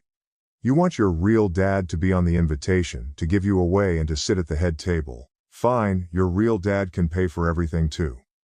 Update 1. The immediate aftermath was a tantrum and people sitting there mumbling while not actually saying anything to me, but to each other. After much yelling with the GF about me being selfish, I spent the night in my home office and no one knocked on my door, not once. Today's aftermath is kind of depressing for me. GF brought me bride's wedding planner to show me how much work I was ruining. I thumbed through it, found a page in the music section for father-daughter dances. All of the songs were catered to real dad's taste. So I thought they were just being disrespectful, but now I'm feeling like they never really gave a crap at all, especially since the menu included 2 ingredients I'm allergic to. That actually made me laugh. Either way, I'm glad to be done, returned to the planner and asked her when she and the bride could move out. Also, I never promised to pay for the wedding. I offered them the use of my home when they were sure it was going to be small, but other than that, all I've heard is how it's the bride's family that should pay. So, let it be the bride's family then, aka, not me. Final update. Girlfriend and bride are now moved out. They are moving in with the groom. It was very hard not to be petty with some of the belongings they took with them, but it's done and I switched out the locks and now it's time for a brew. I can't believe how popular this story got, but I feel good to be given support by so many. If I find out what happens with the wedding, I will let you know, but I can't guarantee that I will put in the effort to find out. From what I've heard, they are trying to scale things back and get his parents to help out. GF burned bridges when I found out she tried to write herself a check on our joint account the day after the unpleasantness. By then I had already moved money, so I guess I'm a bigger ass than her, but I could feel it coming. That's all. Thanks. When my late husband's ex-wife passed away, I had to decide whether to adopt his children. We haven't seen each other in 2 years. Hello, I of course know how awful this sounds. But it is a recent development and I'm unsure if I'm completely in the wrong. Before I married my husband, he had 3 children with his ex-wife who were 2, 5, when we got married. His ex was still bitter. I say this in the most respectful way possible. But it's true, as they had only been divorced officially for a year. After that, custody was a big issue with us, with her and my husband fighting for full custody. Unfortunately, we only ended up getting weekends and the complete months of December and July while they were out of school. So it goes without saying I wasn't much of a mother figure to them rather than their father's wife. My husband passed away 2 years ago in an accident and I haven't seen them aside from the funeral in all that time. His wife called me up sometime last month to reveal she's suffering from a terminal illness, a brain tumor, and that she was hoping I could take in the children after she passed. Both her and my husband's parents are far too old to even care for themselves completely. I still take his mother grocery shopping as she can't do it alone, and that there was no one else who would be able to care for and support the children in a proper way. She said her sister suffers from addiction and I'm not sure if that could be something the state would consider if there was truly no one left. I told her I'd consider and needed to think it over and would call her in my mind. I feel that even though it's heartbreaking that she has to consider who will care for her children when she's dead so soon, but I'm not sold and I don't want to jump in with full custody of 3 children who I haven't seen in 2 years. OP adds more information in the comments. For people who thought it was relevant. We were married for 5 years and together for 6. The kids are now 10, 14. No, we never got around to having kids of our own and I still don't have any. Their mother never remarried. I do passively for myself but could reasonably support the 3 of them provided we all make sacrifices and their mother or the state helps supplement the income either with her life insurance or some type of aid. The biggest issue I have with myself being THE is the commitment. These are little people who my husband loved dearly but at the same time I barely know. I've always thought I was a decent person but my extreme hesitation make me think otherwise. Update. I want to thank everyone for their condolences for my husband and the life he lost. I wasn't sure if it was my right to update this as I'm sure I made a decision most people would think me awful for. But at this point it's more of a releasing of feelings off my chest.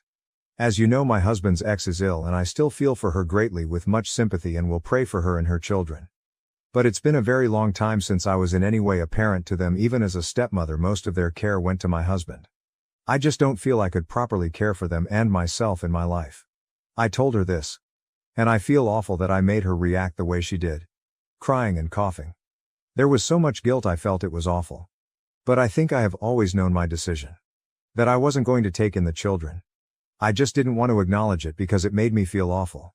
I wish I could tell you where she decided they're going, but after our meeting where I told her my decision, it's been radio silence. As much as I would like to say they're going to people who are perfect and they'll be fine. I don't know. And their mother doesn't owe me an explanation. But I do wish them and her the best, and in the best case scenario I pray for her health. My husband admitted to cheating with his best friend. I'm not mad, and I don't know why. What should I do? I, 35, have been married to my husband for a bit under 10 years now. We have no children. Yesterday night, after dinner, my husband, Jay, broke down and admitted he's been sleeping with his childhood best friend, Pete, for quite a while now, longer than I want to say. It was the first time I have seen him cry in more than 2 years over something serious. Jay is the kind that cries over dogs dying in shows but is stony silent at tragedy. However, I'm not mad. I'm not even sure I care. I do love my husband more than anything in the world and I don't want to leave him. I can't move on, I can't stay like this and I don't want to. But Jay has said he won't stop seeing Pete, no matter what I choose. He's sorry for doing this to me and he has said he loves me, and I'm his wife and heart, but Pete means the same to him. Basically he can't choose. He loves us both. It falls to me to choose and I don't know what to do. Honestly, the bit that hurts the most is the fact that Pete is a good friend of mine, but he couldn't face me himself and instead let Jay break down in front of me. Sorry this turned into a rant, any advice would help. If anyone's gone through something similar. TLDR, husband cheated with a friend, wants me to choose between staying with him and him continuing to see as a fair partner and divorce. I can't choose without advice. I want to stay with him. I honestly don't feel anything about this affair honestly. Edit. It's come up a bit so, my husband has been openly bisexual since before I even met him. Peter is bi or pan. He's dated guys and girls, and others, in the past. No one in the last 3 years to my knowledge. I'm straight. Edit 2. Since apparently I have no self-esteem, I guess I couldn't possibly have 4 degrees, a PhD, make roughly $120K a year, be the main provider for the household, run my own business and go to the gym twice a week. I know I look good, I actually have a rather large ego about myself. This honestly has nothing to do with self-esteem. I don't know where it reads that, I'm a poor little girl who got in over her head by a big strong man, but I can bench press J and wait. I know what I'm worth and I know I want J so. Relevant comments. Comment 1, leave OP, I don't know if I should though. We're happy, we can still be happy. Throwing that away seems, I don't know. Comment 2, so you don't mind sharing your husband. How many nights a week will you get to be with him? Or will his friend be moving in with you? OP, I don't know. He's managed to be with Pete enough in the time we currently have, I don't know how it would change if I stayed. Comment 3. What I don't understand is, why don't you want better for yourself? He told you he doesn't care if you stay or leave. But Pete? He stays I think because he cares about his relationship with Pete. How do you stay with someone who doesn't care if you stay? He doesn't want to fight for this relationship. You yourself said you don't care that he cheated. You are financially independent, what's keeping you from just ending it and moving on? You say you love him, but if you did, wouldn't you care that he's cheated for years with a person you considered a friend? Wouldn't you care that he's chosen his relationship with Pete as the one he can't let go of? OP, must be how I wrote the post, sorry. Jay does care, he just can't choose and doesn't want to force me to choose. He's staying at a friend's house, not Pete's. I double-checked, he's staying with a married couple of lesbian friend we have, so he's not cheating with them, right now, so I have the house and quote, as long as I need to do anything. Is it bad that I don't really care that he cheated? I have some heartache of the lies and who it was with, not that it was a man, but Pete, but the actual cheating itself doesn't bother me too much and I honestly think I could just move on, ignore it or somehow work with it. Update. After reading all your advice I chose to ask for space, which he, J36M freely gave. He was staying at a friend's house when I called, I couldn't face him yet, and asked. This helped to confirm what I already knew, he was indeed staying with our mutual friends. A married lesbian, both 36F couple, so no he didn't run to Pete, 36M as some of you thought. I was leaning towards separation after reading your advice. Well, a few days after I requested space, I decided to ask for separation officially. To cut a long ice cream and tear-filled 3 weeks short I caved and called him. I did not beg for him back or anything like that. I asked him out for a walk and we had a long talk. It was a fair while ago so I can't word for word type what was said, but it boiled down to this. 1. I still love him no matter what. 2. He still loves me no matter what. 3. He loves Pete no matter what. 4. He does not value either of us above the other. When he spoke about me leaving but him not leaving Pete, he was giving me an out more than anything else. Jay would be destroyed if I chose to leave but he didn't want me to stay if I truly didn't want to, which is why he didn't beg for me to stay. After this talk, we stayed separate for a few more days. About 7 weeks ago, Jay moved back home and Pete came over for dinner. That talk was longer, harder and contained more personal details that I do not want to share here. But the points were as follows. Jay and Pete have not been together as long as I feared. It's about 28 months, not since they were teens. Pete truly didn't want me to get hurt and he was the one pushing Jay to be honest with me. Pete is gay, but he dated girls in the past. Neither of us are attracted to each other and we are not together. We are all going to individual and couples and group therapy. Couples are each of us as. Me and Jay need to work out our marriage and emotions, Pete and Jay need to work out the secrecy and talk through their own relationship and Pete and I want to work on working together. Something I should have mentioned but didn't due to the fact I knew how Reddit would react, is I'm asexual. I am not in any way sexually attracted to my husband, or anyone for that matter. However, I choose to have sex with him as I know he enjoys it. I still have a libido, I just don't feel the need to have sex. When I have sex with Jay, rarely, once every 2-ish month, it isn't a chore but more a more intimate cuddle. Jay knows this and has known this our entire marriage. In fact, he was the one who helped me figure out I was asexual. If this is hard for you to understand, remember attraction choices. Asophobes will be blocked with no reply, honest questions can be answered. So yeah, that's my story. I can take further questions in the comments. TLDR, we separated, cried, got back together, are happy, I got a promotion and we are all in therapy together and individually. Relevant comments. Comment 1, sorry I'm a bit confused. Are you guys a throuple minus the sex? Or did you get back together with Jay and accept he has sex with Pete? Also does that mean you now don't have to have sex with Jay out of obligation anymore, Because he's getting his needs met by Pete. OP, me and Pete are not together. I don't know if I will have sex with Jay again, it's something I'm working on in therapy. How do I tell my host mom about her son's weird behavior? I feel like she won't believe me, and I don't know what to do. Original post, July 1st, 2024. I never thought this would happen. I cannot sleep tonight because of how helpless I feel in this situation. I am an au pair. I started at 19, went to Australia, and took care of 2 little girls, and I loved it. After a year, I came back home and went to college. But I decided that I wanted to travel again because I'm interested in teaching English abroad one day. I met a really great family on an accredited website that I used last time for my au pair match. I met a German family. They really liked me and I really liked them and the area. I have always wanted to go to Germany, so after about 3 months of talking and making sure there was no other family I wanted to go with more, we went through with it. Now I am in Germany, and I have been here for 2 months. They have 3 children. All boys, including a 1-year-old who is the cutest thing on earth, a 14-year-old who is friendly and sweet, and a 17-year-old who I do not really provide much care for. He kept to himself a lot and did not talk much with me, which I did not mind because I'm mainly there for the 2 younger ones. But some weird things started happening. I began to notice that he started staring at me a lot whenever we were alone, or even at family dinner. He walks up to me at times and it sounds like he's asking me questions in German, but I can't understand him. The oldest boys can speak English. When I tell him I don't understand him, he just walks away. I asked his brother once what he asked, and he said it was something bad, and he's told his brother to stop, but he won't listen. Then, over these past 2 weeks, he's made accidental contact with me. Sometimes he will brush up against me even when there's enough room for us to not bump into each other. 1 or 2 times, when this happened, I felt something on my waist, like his hand, but I thought maybe it was an accident. Now that they're out of school, we're alone at the house during the day while the parents work, and sometimes when I'm playing with the baby he will come and play with the baby too, but he will be very close to me, like to the point where I have no personal space. I have had to tell him a few times to give me space, and his younger brother has even said the same thing. Still, for some reason, I thought maybe he was just shy before and was starting to get comfortable with me. I did not want to jump to conclusions or label him as anything, so most of this I have let go. I really like hanging out with the baby and playing board games and other activities with the 14-year-old. He is a funny, nice kid.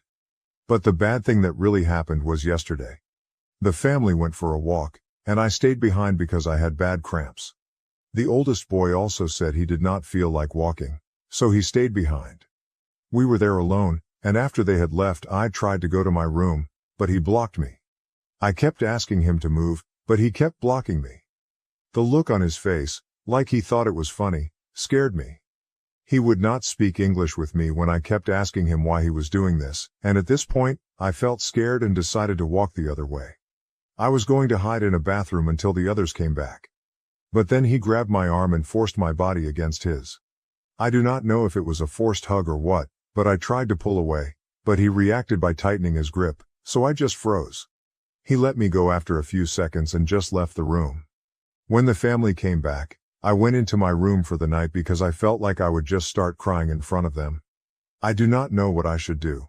I feel ashamed that I could not fight him off, and that I am literally being harassed by a boy so much younger than me.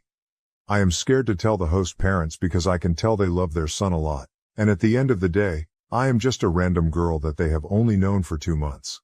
I am torn because I love the younger 2 so much already and wanted to have a good time in Germany. But this boy is acting so weird. I do not know why he went from basically ignoring me to doing this. I know that despite all of this I should probably try to talk to the host parents, probably my host mom, as I am more comfortable sharing this with her. But I just do not know how to bring that up. How do I basically tell her that her son did something really weird to me? I never thought I would have to do this or be in a situation like this, and I need some help. Please. Too long. Didn't read. I am an au pair. One of the boys who I live with has consistently been doing weird things to me, and yesterday, he forced me into a hug. I know I probably need to tell the host parents, but I don't know what to even say. I feel so helpless and alone right now. Update, July 3, 2024. Hello, I posted not so long ago about a really bad situation. I hope that it's okay for me to post an update even though it was removed. I received a lot of people reaching out to me asking if I was okay and if I could provide an update, so I wanted to give some closure. In short, I am an au pair in Germany and was being harassed by my host parent's son, who is 17 years old. He basically assaulted me, and although it is still hard for me to come to full terms with that word, I now know that it was, in fact, what it was. Yesterday was my day off, and after reading through everyone's advice, I contacted my agency that morning. I made sure to first get out of the house so no one would overhear me and to get away from the older boy. The younger boy, who is 14 years old, asked me if he could go with me as I was going to the library, and I did not mind taking him. Although technically he could go by himself, I see older children walking around alone a lot in Germany, but he specifically kept asking to go with me, and like I said before, he is a really good kid to be around, so I did not mind. I was planning to go to a closed-off area and make my phone calls while he went around looking for books, but while we were walking to the library, I could tell he wanted to say something. After a while, I asked if there was anything wrong, and after a bit of a pause, he asked me nervously if I was okay and if anything had happened yesterday. He said he was wondering why he did not see me at all anymore after they came back home. I did not say anything at first because I did not want to tell him inappropriate information. I told him I just had bad cramps, which was true, and wanted to sleep. But he is a smart kid, and I think he knew, because he asked if it was because of his older brother. When I did not say anything, as I was so caught off guard by his questions, he asked if I was leaving. He honestly looked so sad.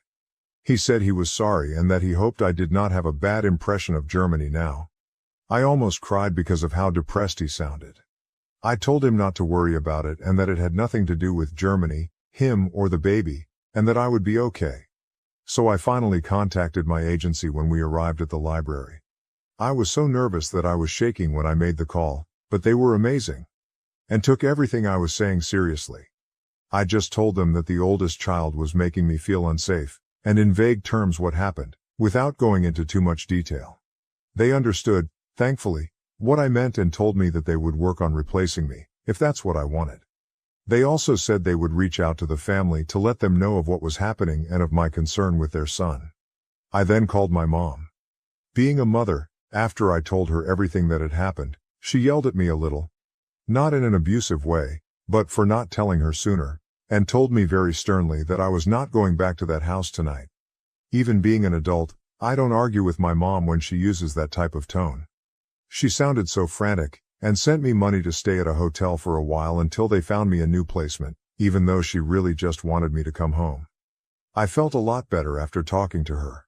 After a while, the younger boy came back over and told me, very plainly, I am going to tell Mom. He would not listen to me when I told him not to, or not to put himself in that situation. I can handle it. He seemed very angry. He tried to reassure me that his parents would listen, and that they know that older brother causes trouble sometimes.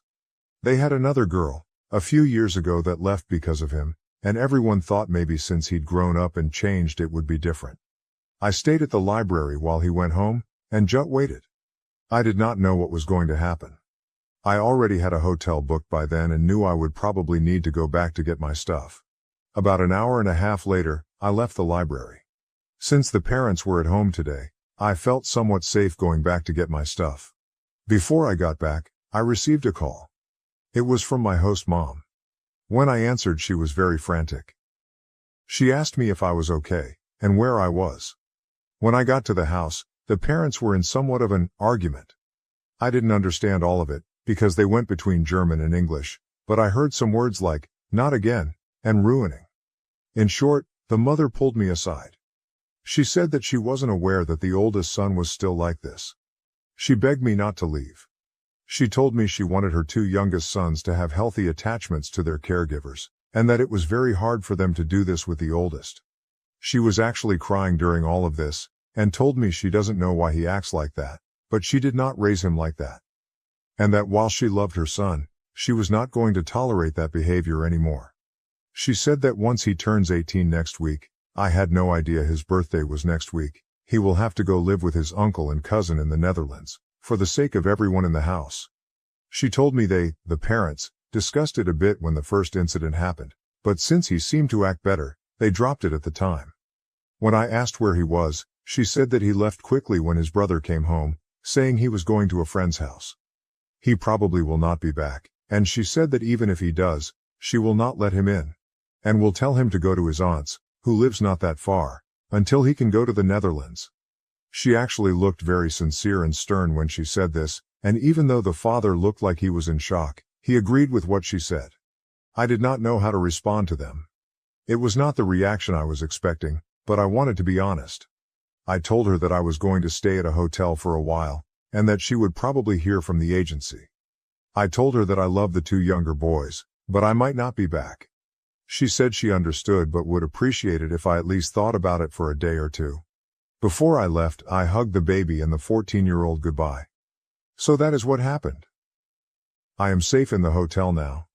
I didn't at all expect that reaction from them. I felt almost sick with worry when I wrote my first post. Of not being believed. But even though the oldest boy probably won't be back and will eventually be forced to leave, I still feel the effects of what happened lingering. I still feel vulnerable and overwhelmed when I even think about what happened. I feel so bad for the younger children. I'm not sure if I should go back or not. She told me to think about it. I will give it some time and see what my agency says first about other placements. I just wanted to thank everyone for helping me through something really difficult. But I am safe now in this hotel and am not going to rush back into any situation without thinking over my options and asking for my mom's opinion. Thank you once again. Too long, didn't read. I contacted my agency and mom. Both listened and took me seriously. I am now safe in a hotel, and am waiting for my agency to get back with me on possible placements. My mom is helping support me financially and emotionally while I wait. The host parents find out about what happened. The 14-YO told them, and reacted in a way I did not expect. They are begging me to stay, saying that the oldest boy will be sent to live with relatives for his behavior once he turns 18. I am not sure if I will go back, although I miss the younger two. I am going to wait until my agency gets back with me first before taking next steps. Thank you to everyone who reached out and helped me. Added comments. Commenter, as a German, this post infuriates me. First of all, therapy is free here. It sounds like the parents did absolutely nothing when this happened for the first time. They just hoped and thought their son got better. Secondly, the fact that they just want to get rid of their son by pushing him onto someone else instead of wanting him to face actual consequences, like going to the police with OP, is also infuriating. German police aren't perfect, but my own experiences with them have been genuinely good, and I want to encourage OP to go to the police. Lastly, the parents are trying to make OP stay in a house where she was assaulted. That alone is so utterly tone-deaf that it's hard to believe. Sorry, Netherlands. OP. Yeah, I've officially made up my mind that I'm not going back there. It hurts because I do love the younger children so much. I hope they will be okay. The kids I watch become a part of me in a way. I still keep in contact with the family from Australia, and the younger ones here really seemed comfortable around me. The mom even said they usually aren't as open at first with new people like they were with me.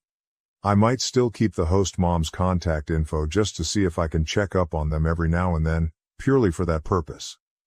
Now that I'm really reflecting on it, it was a little strange that she still wanted me to stay after what happened. I thought maybe, for my mental health, she would encourage me to leave. But I think she is desperate for an au pair since they work a lot. It's amazing that therapy is free. I will suggest to the host mom that maybe the 14-year-old might need someone to talk to. I made sure to tell him that I was not abandoning him, and he seemed to understand. He is very level-headed for his age. I know he will continue to grow into an even more amazing young adult as he gets older. He told me he wouldn't forget me, and he would tell his baby brother about me a lot, so he will always remember too.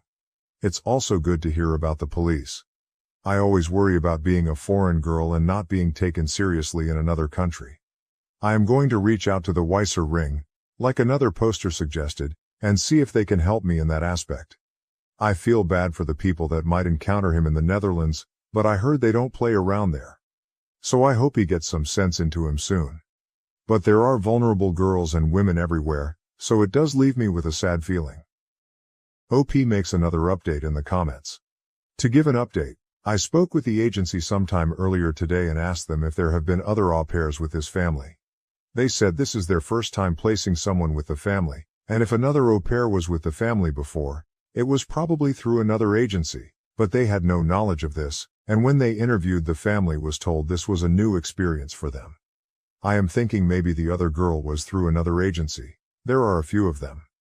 I'm not sure that all au pair agencies can see each other's networks, but they said they will look further into it. They told me that for now, they will not be placing any new girls with this family, so that gave me some peace of mind. OP makes another update in the comments. To give an update, I spoke with the agency sometime earlier today and asked them if there have been other au pairs with this family. They said this is their first time placing someone with the family, and if another au pair was with the family before, it was probably through another agency, but they had no knowledge of this, and when they interviewed the family was told this was a new experience for them. I am thinking maybe the other girl was through another agency. There are a few of them. I'm not sure that all au pair agencies can see each other's networks, but they said they will look further into it. They told me that for now, they will not be placing any new girls with this family. So that gave me some peace of mind. Would I be the asshole for telling my boyfriend that him being a Trump supporter gives me the ICK? Hi y'all. New account because I don't really want anybody connecting this with me. I, 20F, started dating my boyfriend, 21M, about 2-ish months ago. We've known each other for approximately 3 years. We weren't initially interested in dating, but it kinda just happened, and things have been really well except for one thing. I found out he's a Trump supporter. Now before you lecture me in the comments about how I shouldn't let politics get in the way of my relationship, please hear me out.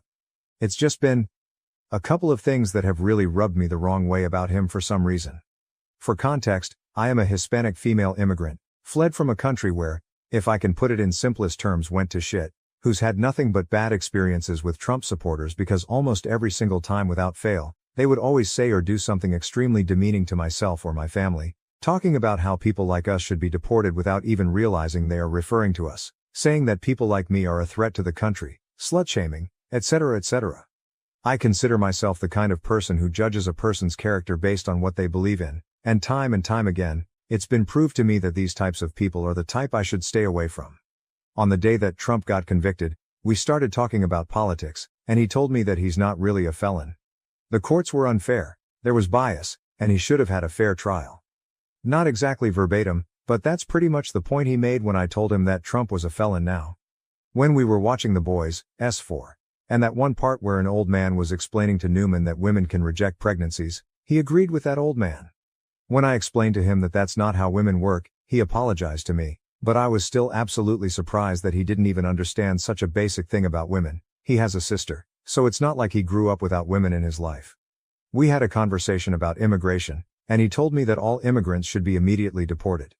I told him that myself and my family are immigrants, and if that meant he wanted US to be deported, to which he said, but you guys are legal. I'm talking about the illegal ones. I told him that this type of rhetoric makes me feel unsafe, and the conversation kinda just ended there. When we were having a conversation about the Trump-Epstein relationship, he told me that it was all a conspiracy and that Trump isn't the type of person to do that. I brought up a bunch of examples of Trump being a predator, the pussy grabber stuff, heckling a 10-year-old, the creepy comments about his daughter, the flight logs, making the point that while being guilty by association isn't a thing, the other instances of him being a predator make this seem a lot more plausible. He told me that Trump never did any of that. And in a way, that kinda broke the camel's back for me, because I myself am a victim of sexual assault. And the nasty thought occurred to me that if I ever got assaulted, he probably wouldn't even believe me. That he is standing behind someone I consider a rapist means that he condones Trump's actions, and by extension, the actions of the man who assaulted me. I don't know how he, who grew up with women, and has a girlfriend, who he is fully aware of is Hispanic and an immigrant, has LGBTQ+ friends, and states that he loves people like me and his family, can even stand behind something like that. It makes me wonder if there's a side of him that he hasn't revealed to me yet, because this is a new relationship. And that makes me extremely uncomfortable. I'm asking if I WBTAH for telling him that this gives me the ick, because my own family is telling me that I shouldn't let politics get in the way of my relationship. That Trump wants people to fight each other, and that I shouldn't let Trump win. But I really don't know. Can I get some advice? Relevant comments. Cat Peacematologist, NTA. He may be speaking out of brainwashed ignorance, but even after offering your perspective he tells you that you're wrong. If you stay with him you will never stop having to educate this guy and he doesn't really want to be educated OP. Yeah, I can agree with that. Every time I invite him to do his own research he'll always pull up a pro-Trump article and use it as evidence that I'm wrong, or ask me multiple times where I'm getting my resources until I doubt myself. He's been asking me to promise that we wouldn't let our differences in beliefs cause problems in our relationship and I feel like I'm being babied a bit. It's been really stressing me out. Because aside from that, he's really nice to me. And a lot of my family is excited about meeting him and his family. Breaking up with him after I just announced I was dating him would cause even more problems for me, but the more I think about it, the more I realize that it will probably be for the better. I think I'm okay with carrying through with it. I'll talk to him when I see him later. I'm not really excited about it because we go to the same school. Update. Hey y'all, update here. I didn't really expect my last post to blow up or for people to tell me that this is a justifiable reason for ending a relationship, so thank you for not being judgmental. A lot of people were asking me what country my family came from, so I'll just say it since I don't think that's identifiable information. It's Venezuela. If you don't know what's happening there, then I envy you. Also shout out to those PPL who thought this was AI generated. I find it kinda sad that this has pretty much become the state of Reddit now. Like if you think something's AI, just don't engage with it. That's what people who post AI want from you. Don't let them win. Now on to the update.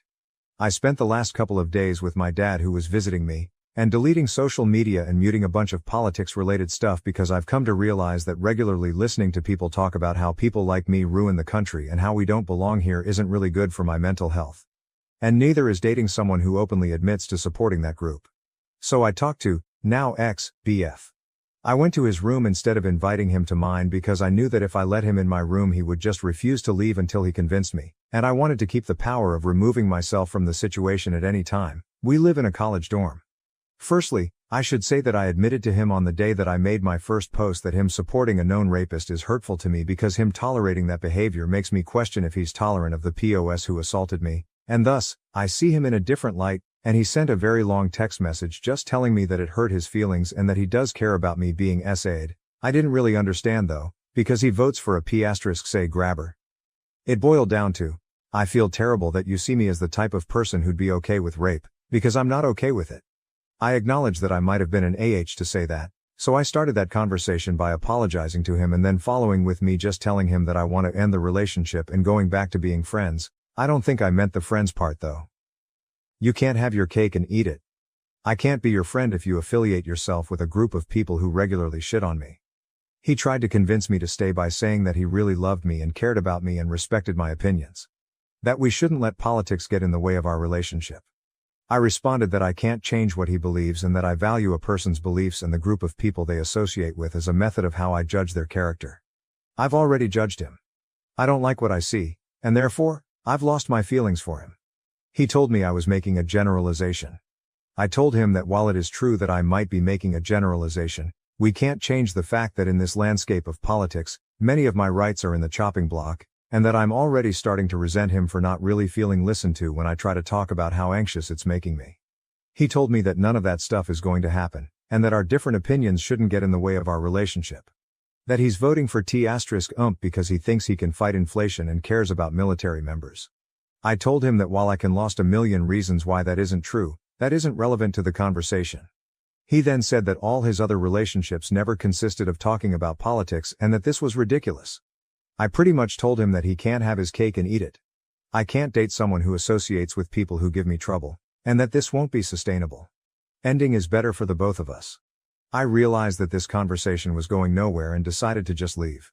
I told him to just give up on it already before leaving. He kept asking me to stay while he thought about what to say, but I didn't. I'm just done. I don't really feel sad. I feel so relieved. I'm going to leave social media for a while and just focus on myself for a while. I'm going to therapy too. I'll stick around to read your comments. IDK how much longer I'll be able to respond though. If I go radio silent, then just take that as a sign that I'm no longer on this app. Have a nice day. Relevant comments, Mame Dennis 1974, NTA.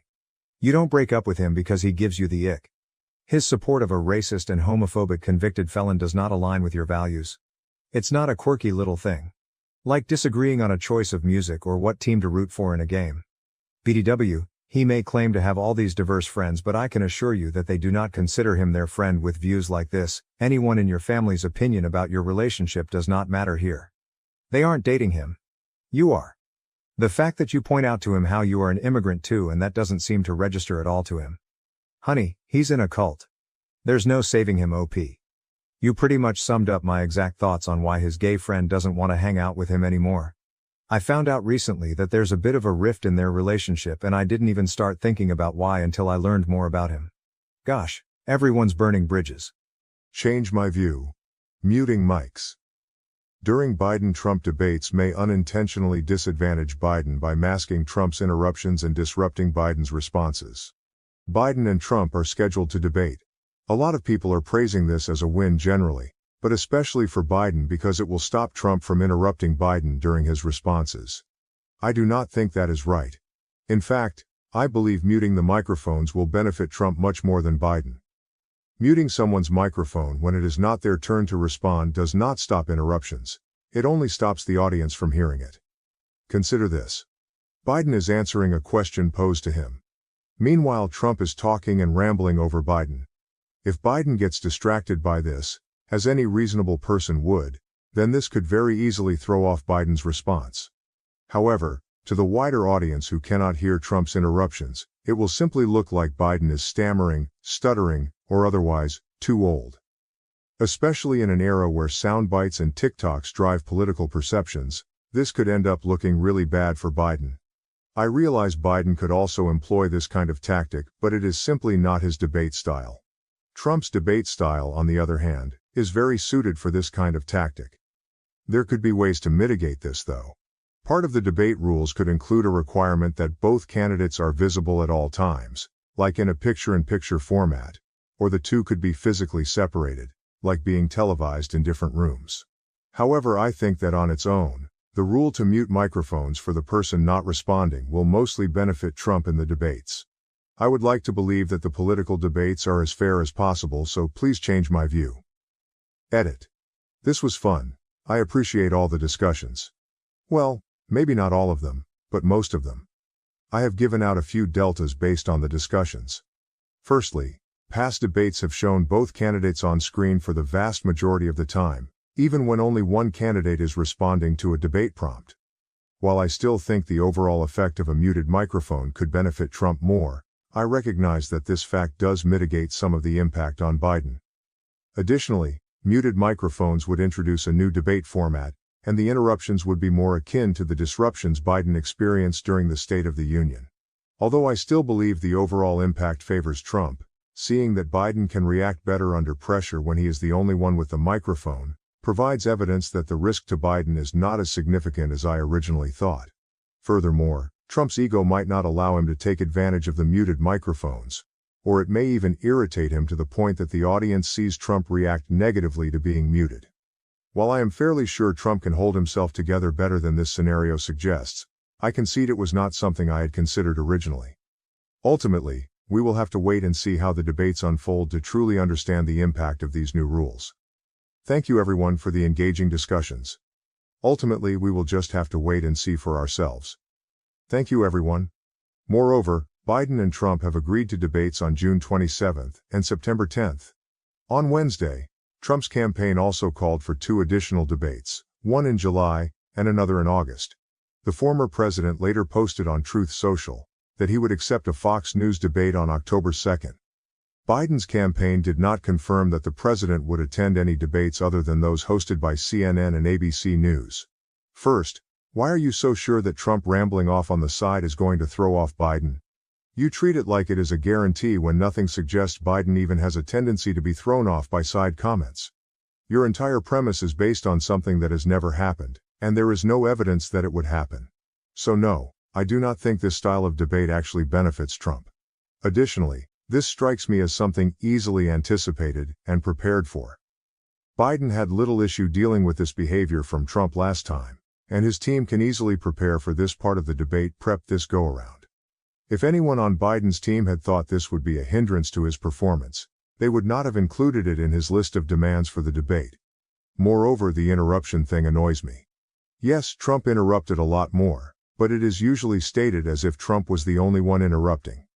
For example, the final debate saw Trump interrupting 34 times, and Biden interrupting 17 times, not counting a word or so thrown in that did not interrupt anything, but multiple words that were trying to talk over the other. That microphone shutoff is needed for both candidates. Furthermore, you have already received enough answers about your concern. I would like to highlight why your concern just does not hold enough weight. The debates are pure trash. We all know that the network airing the debate is not going to ask any real questions. Does it matter if they argue about a nonsensical question? What percentage of Americans are undecided but will vote? What percentage of those live in a state where their vote counts? 5%? Less? Who is this debate for? Having the internet ask questions and then selecting the questions based on upvotes would solve the first issue, kind of. However, they would be answering questions about aliens and reparations, so not exactly. The second issue would be a great question to ask, but we know that is not going to happen, and we know nothing is going to change. We also know politicians are the best of the best at talking without saying anything. We might as well have a debate with Joel Osteen and Ken Copeland. At least those two do not have dementia. In closing, this exercise is pointless. I am still going to watch though. I have to admit, all this press Trump has been getting for losing his marbles is fascinating. I am pretty sure it is just the Democrats' way of deflecting Biden's faculties, but it is worth a couple of hours to see if they are digressing similarly, or if it is a one-horse race. In addition, politics in the modern age is rarely about changing anyone's mind about the issues. Instead, it is about motivating them to come out and vote, or making rebuttals to reasons the other side uses to try to discourage votes. Basically, turnout is everything. Debates will of course only motivate the kind of people that watch debates, but that is non-trivial, and even a percent is huge. Responding to this, I hear what you are saying, and on principle, I would agree. However, I think we have enough evidence to prove they do not care about people coming out to vote. Somehow Reddit has forgotten exactly how the Bernie ordeal went. People on here seem to be convinced he did not have a chance to win. That is absolutely false. If the Democrats really wanted to win, they would have given him the nomination. This year, if either party wanted to win, they would have pushed other candidates. But they cannot, because they are all getting paid by big money to keep the status quo. They cannot let someone up there who is going to make sense, talk about facts and focus on the big issues. Everybody would vote for them. Every change they would make would cost big money, billions of dollars. The rich have a stranglehold on our economy, and they love it. Every major problem we have is big money's fault. Any correction would negatively impact the rich. They are not going to let that happen, and the politicians they pay are no different. The rich are paying both sides of the aisle. They do not care which candidate you vote for, they win either way. Vote, do not vote. Wear an Andrew Yang, Alexandria Ocasio-Cortez, or Bernie t-shirt. Try and talk Mark Cuban into running, or Jon Stewart. It will not matter. They will never allow it to happen. At this point, striking and boycotting are the only tools we have that could work. My guess is they would come down on us like we are Gaza if we tried. Additionally, I was really with you up until you mentioned dementia, so I am just going to choose to ignore that, because we will not agree on that. I do agree though that the debates are not great. However, with the system we have now, and the level of engagement with eligible voters, sometimes having a debate to help drive voters' perception of you is important. It sucks, but it is all we have right now until there is a significant cultural shift in how eligible voters view political participation. A sort of AMA for each candidate is interesting, but it does not carry the same punch that a debate has. I imagine the AMA, for lack of a better descriptor, not that it would necessarily be on Reddit or something, would be similar to a virtual town hall style debate, which we have seen plenty of, and they do not carry the same level of weight that a debate can for the casual undecided voter. Furthermore, it would still be a debate. I am just saying, NBC could read the questions that citizens submit and always ask the questions with the most upvotes, instead of reading the questions their advertisers submit, which is exactly what we get now. I am not following you on the dementia thing. Have you not heard the news about Trump having issues? Are you unfamiliar with Biden's issues? Would Alzheimer's work better for you?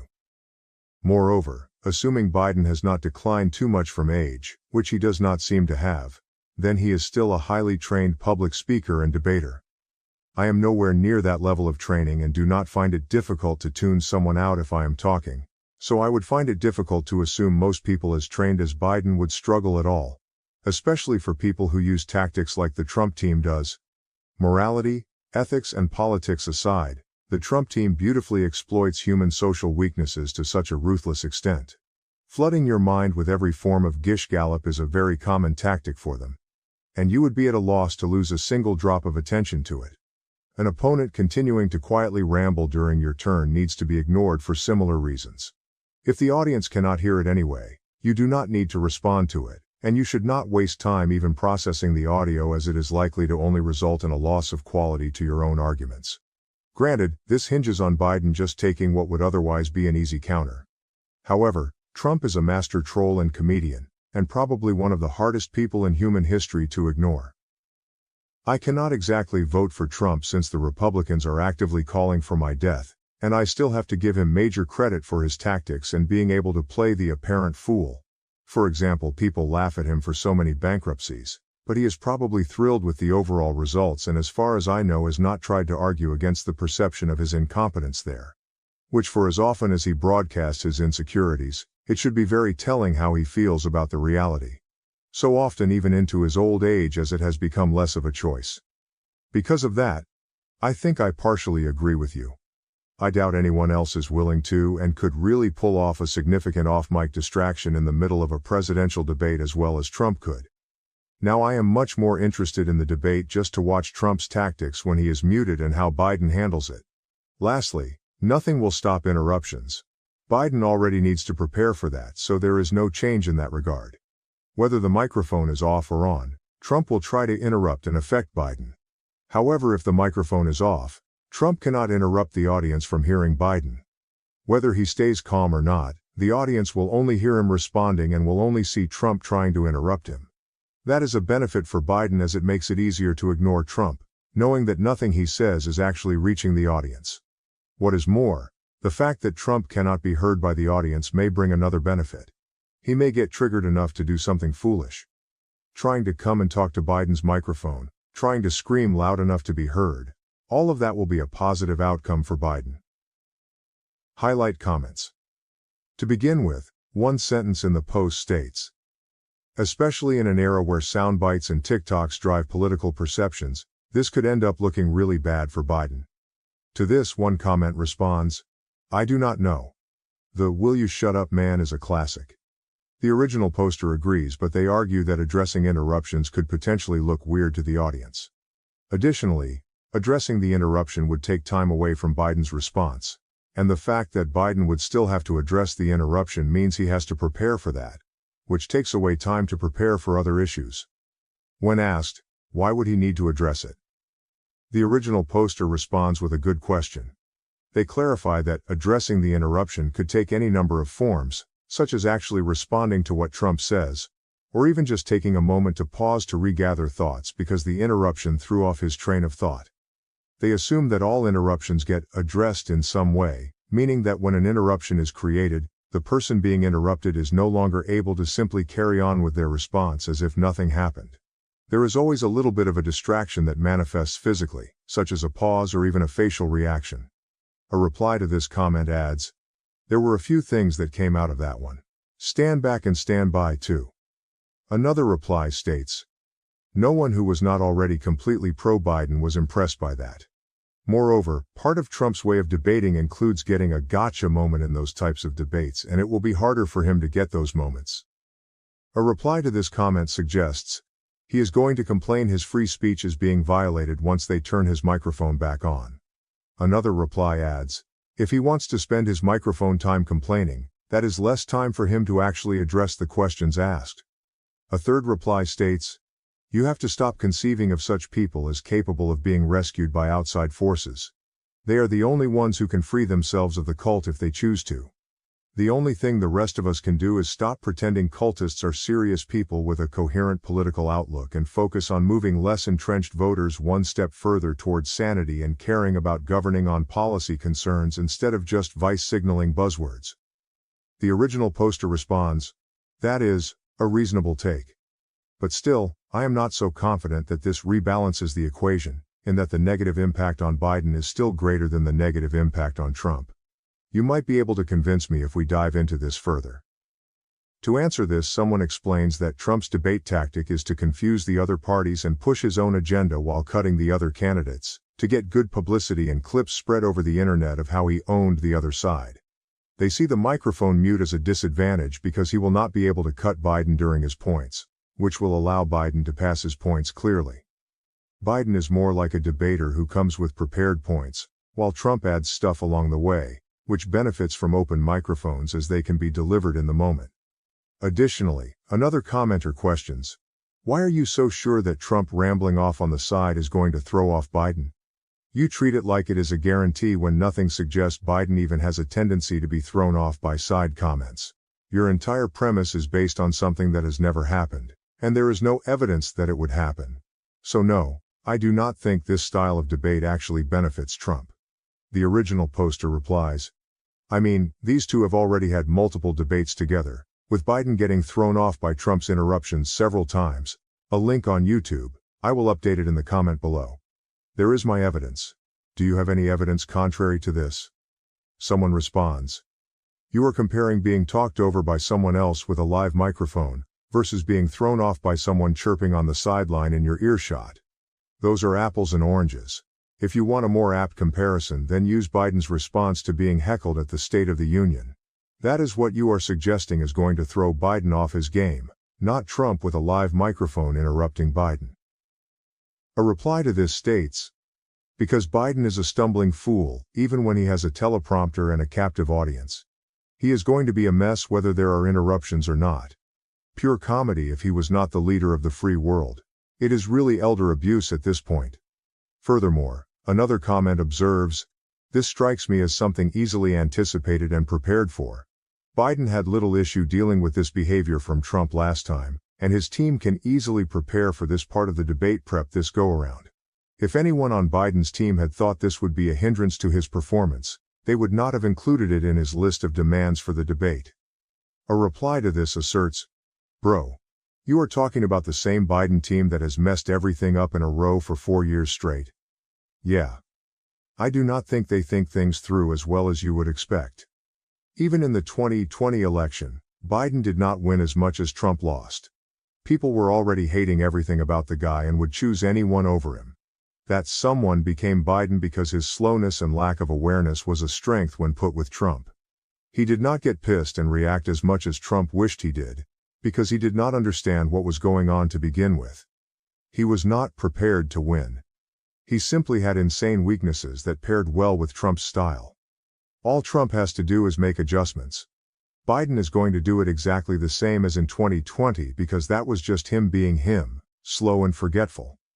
Also, Trump has shown he can learn very well from the past, while Biden has persistently ignored it in every policy, decision, and discussion. I mean, the guy is a vegetable. I do not know why people give him and his team so much credit. That is why many people always underestimate Trump simultaneously. Democrats have made the exact same mistakes that they did in 2016 with regard to Trump. They have fallen into his trap all the same. Their efforts have backfired just like they did in 2016 because they are the same exact efforts. So no, I do not think it is reasonable to have much expectation from Biden's team in this election or ever. The original poster responds, "Sure, but even if Biden is prepared for the interruptions, the microphone rule does not prevent the interruptions from happening.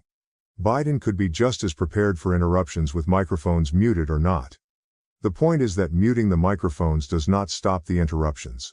I hesitate to accept that, because they asked for it, it must be good. Political mistakes and miscalculations are made all the time. It certainly strengthens the case for Biden's team, but it is not sufficient to change my view on its own merits."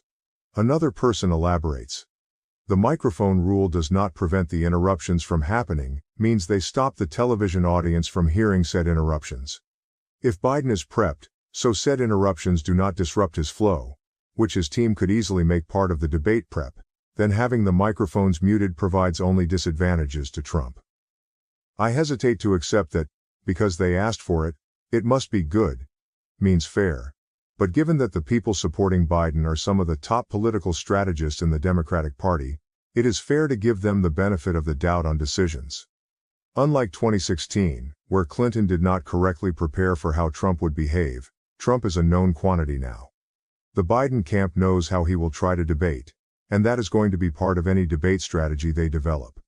We saw it in 2020. The most iconic moment was Biden's, "Will you shut up, man?"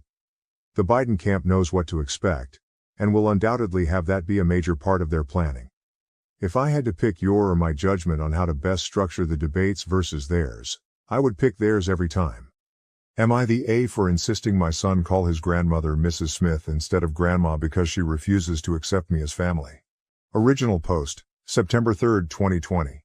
My relationship with my mother-in-law, Mrs. Smith, is crap. She's cold to me because I kept my last name, Miller.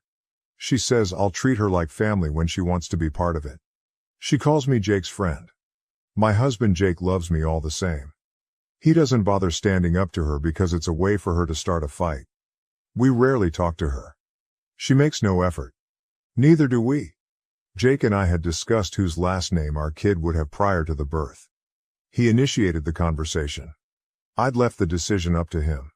After the birth, the families visited the hospital. Jake asked what our son's last name was going to be. I told him it was still his choice. He smiled and said, "Little baby Miller, I like it."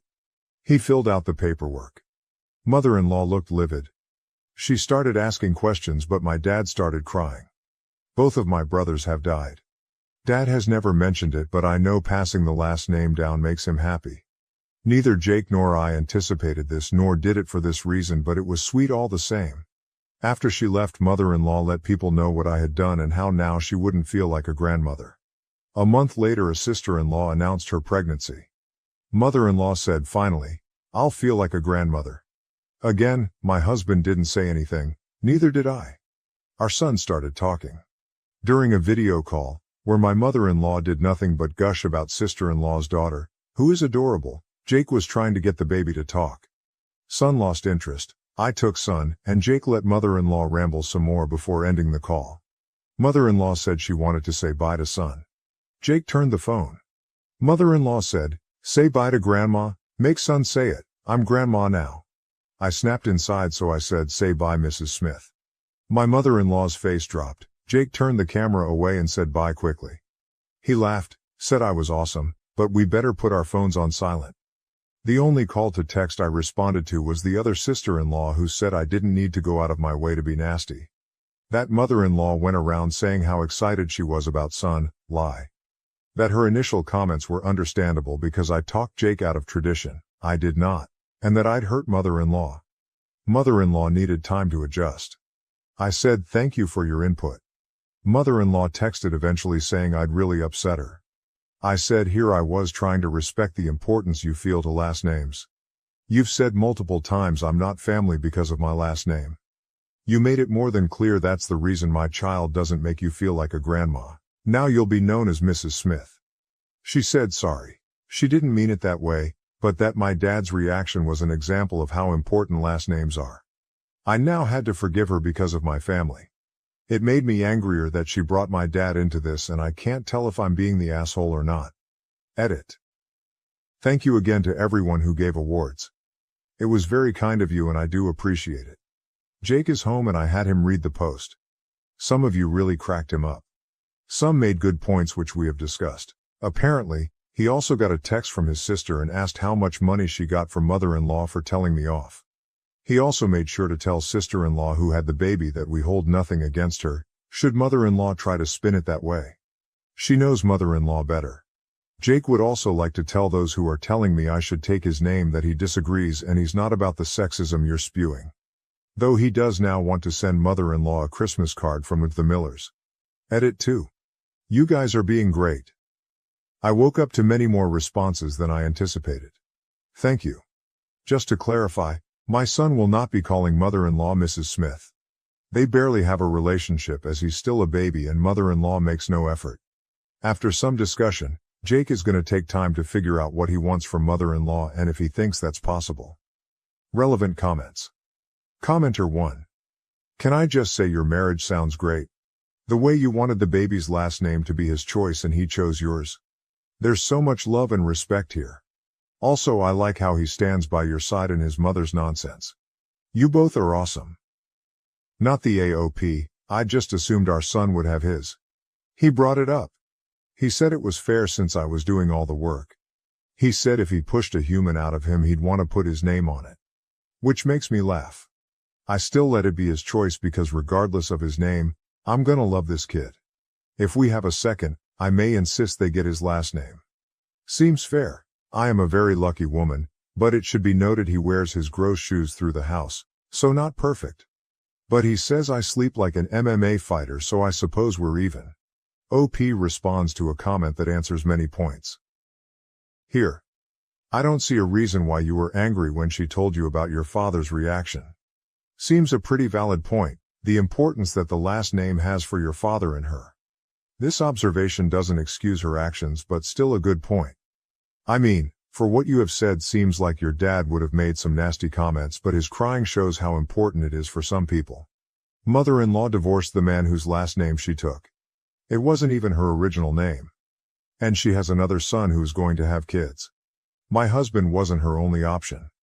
And my father lost 2 sons. My dad's reaction comes from a very different emotional place. And frankly, he knew he wasn't entitled to it. He simply appreciates it. Even father-in-law didn't care. And again, this decision was made by my husband, with my full support. Why isn't she mad at him? I'm not sure if this is how you should say it, taste of her own medicine. It was a good move to show her how unrespectful she was, doing the same and calling her by her last name was a good move indeed. But now that she is taking accountability, I think that's the word, it would be a jerk move to keep calling her in that way.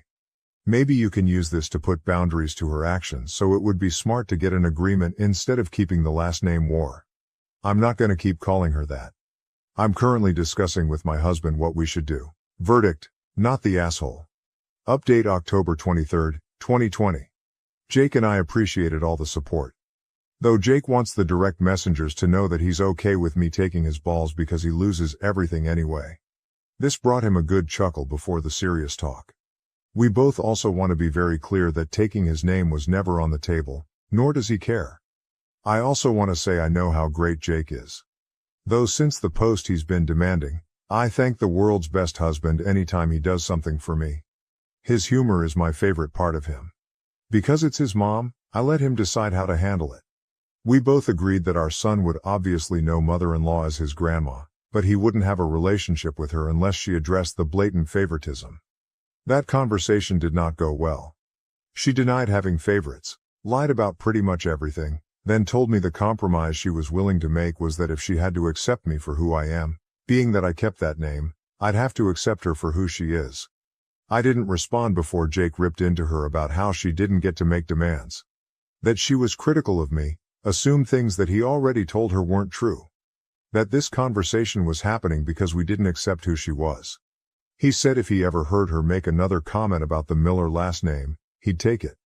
She started crying about losing her family and he hung up. One sister-in-law, who is mother-in-law's favorite child, sent me a nasty message including the line, "I wonder if your dead brother would be happy if you used him to break mother-in-law's heart." I sent the screenshot to mother-in-law and said, "Call off your dog or I'll take her to the pound."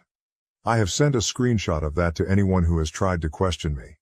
If they tried to defend mother-in-law or sister-in-law, I blocked them. Word got around quickly about this and now sister-in-law is all but cut out of father-in-law's side of the family. Even father-in-law has come down on her hard. Sister-in-law is desperately trying to apologize and fix this. She even allowed Jake to read everything mother-in-law sent to her about my last name. I tried to read some of it but stopped. I don't want to be angry. I'm taking time to decide how to handle this. I am happy to be done with mother-in-law. She never really bothered me. It does take a lot to get to me. But I don't want her behavior and attitudes being normalized with my son. I wasn't prepared for motherhood to have such a strong effect. Jake did admit he gave son my last name for my dad. Years ago my dad asked if Jake was gonna propose to me. Jake said if my dad wanted to know he would give him a heads up but he wouldn't ask for his blessing or permission. In many more words, Dad said he never had any expectations of that. He didn't worry about gender roles, though he was glad he would gain a son again. Jake didn't feel obligated. He just wanted to do that for my dad. Sincerely, thank you all. Edit. Hey everyone, I did not expect to wake up to the amount of messages I did. I appreciate them all. Jake takes both the compliments and the insults. As do I. I also want to clear up some questions. Yes, this is real, but I'm not going to prove that. Mother-in-law took father-in-law's name. They are divorced. They have 2 daughters and 2 sons. Brother-in-law intends to have children and will pass on the Smith name. Sister-in-law has a daughter who has sister-in-law's husband's name. Sister-in-law also took his name. The youngest sister-in-law is the one who sent the text. I'm not going to apologize for how I spoke to mother-in-law after she encouraged her daughter to use my brother like that. There's text proof that mother-in-law did this. Sister-in-law showed Jake. I have no intentions on seeking therapy or a relationship with either of them, and that's the most that can be asked of me in this upset state. If when we have a second child, I always intended for them to get Jake's last name. Jake knows and is cool with it. Jake is willing to be called by my last name, but I doubt he'll actually change it. Neither of us is willing to do paperwork out of spite either. Yes, I still cry remembering my dad crying about this. I always assumed Jake did this for this reason. He really is a great man. Relevant comments. Commenter 2. You've got yourself a great husband. Not a lot of people could stand their ground like he did. Good luck to both of you and your little son OP, he's always been able to stand up for himself. I won't say it didn't get to him, especially what his sister did, but he just runs it out. He may also make himself a world's best husband t-shirt if he sees more compliments. But he does deserve it. And thank you. Commenter 3. Would he consider changing his name to Miller, or would that just pour more gasoline on the fire? OP. Yes, he would, but he tries not to let anger make his decisions. I also don't think he would because of the paperwork required, and he does everything he can to avoid it, including bribing me to do it. Commenter 4. That line? Call your dog off or I'll take her to the pound so bloody good. OP. I didn't mean it violently either. Just keep your yapping dog in your yard or I'll make it someone else's problem. Sister-in-law is still yapping, just more whiny now. I don't think she realized her family would draw a line in the sand. The majority aren't necessarily taking our side, but it's clear they're staying out of it because defending her isn't really an option. Commenter 5. I'm glad OP and her husband feel at peace, but Jesus fucking Christ, they need to go NC with the mother-in-law before she can damage their child with her favoritism of the other grandchild and her general unhinged pettiness. Commenter 6. 100% unless mother-in-law's behavior takes a complete 180, OP's kid will notice the favoritism and it will hurt. I can say from experience, my dad's sister was the favorite child and by extension, her kid ended up being the favorite grandchild, and my nana wasn't shy about it. My other grandmother actually took her aside at one point and told her that I wasn't stupid and eventually I'd be old enough to notice the blatant favoritism and choose how I wanted to deal with it. Sure enough, I got to age 16 and sent my nana my prom photos on Messenger. She ignored them completely, not even a "you looked great" message, while at the same time posting my cousin's prom photos all over Facebook talking about how beautiful she was. I blocked her and I haven't bothered speaking to her in the 8 years since. It was the straw that broke the camel's back after a decade and a half of my cousin getting better presents, dictating all our outings, getting her way with tantrums, and being automatically believed when she would get me in trouble for things she did. Commenter 7. Same thing with my grandmother. She treated my dad's sister's children so much better than us. She was awful to us growing up while treating them like princesses. It's funny now how much she has changed her ways now that we are all grown and she finally realized that my cousins are shit. It's a bit too late now. She needed to treat us better as children, not pretend all is well now that we are all in our late 40s and 50s.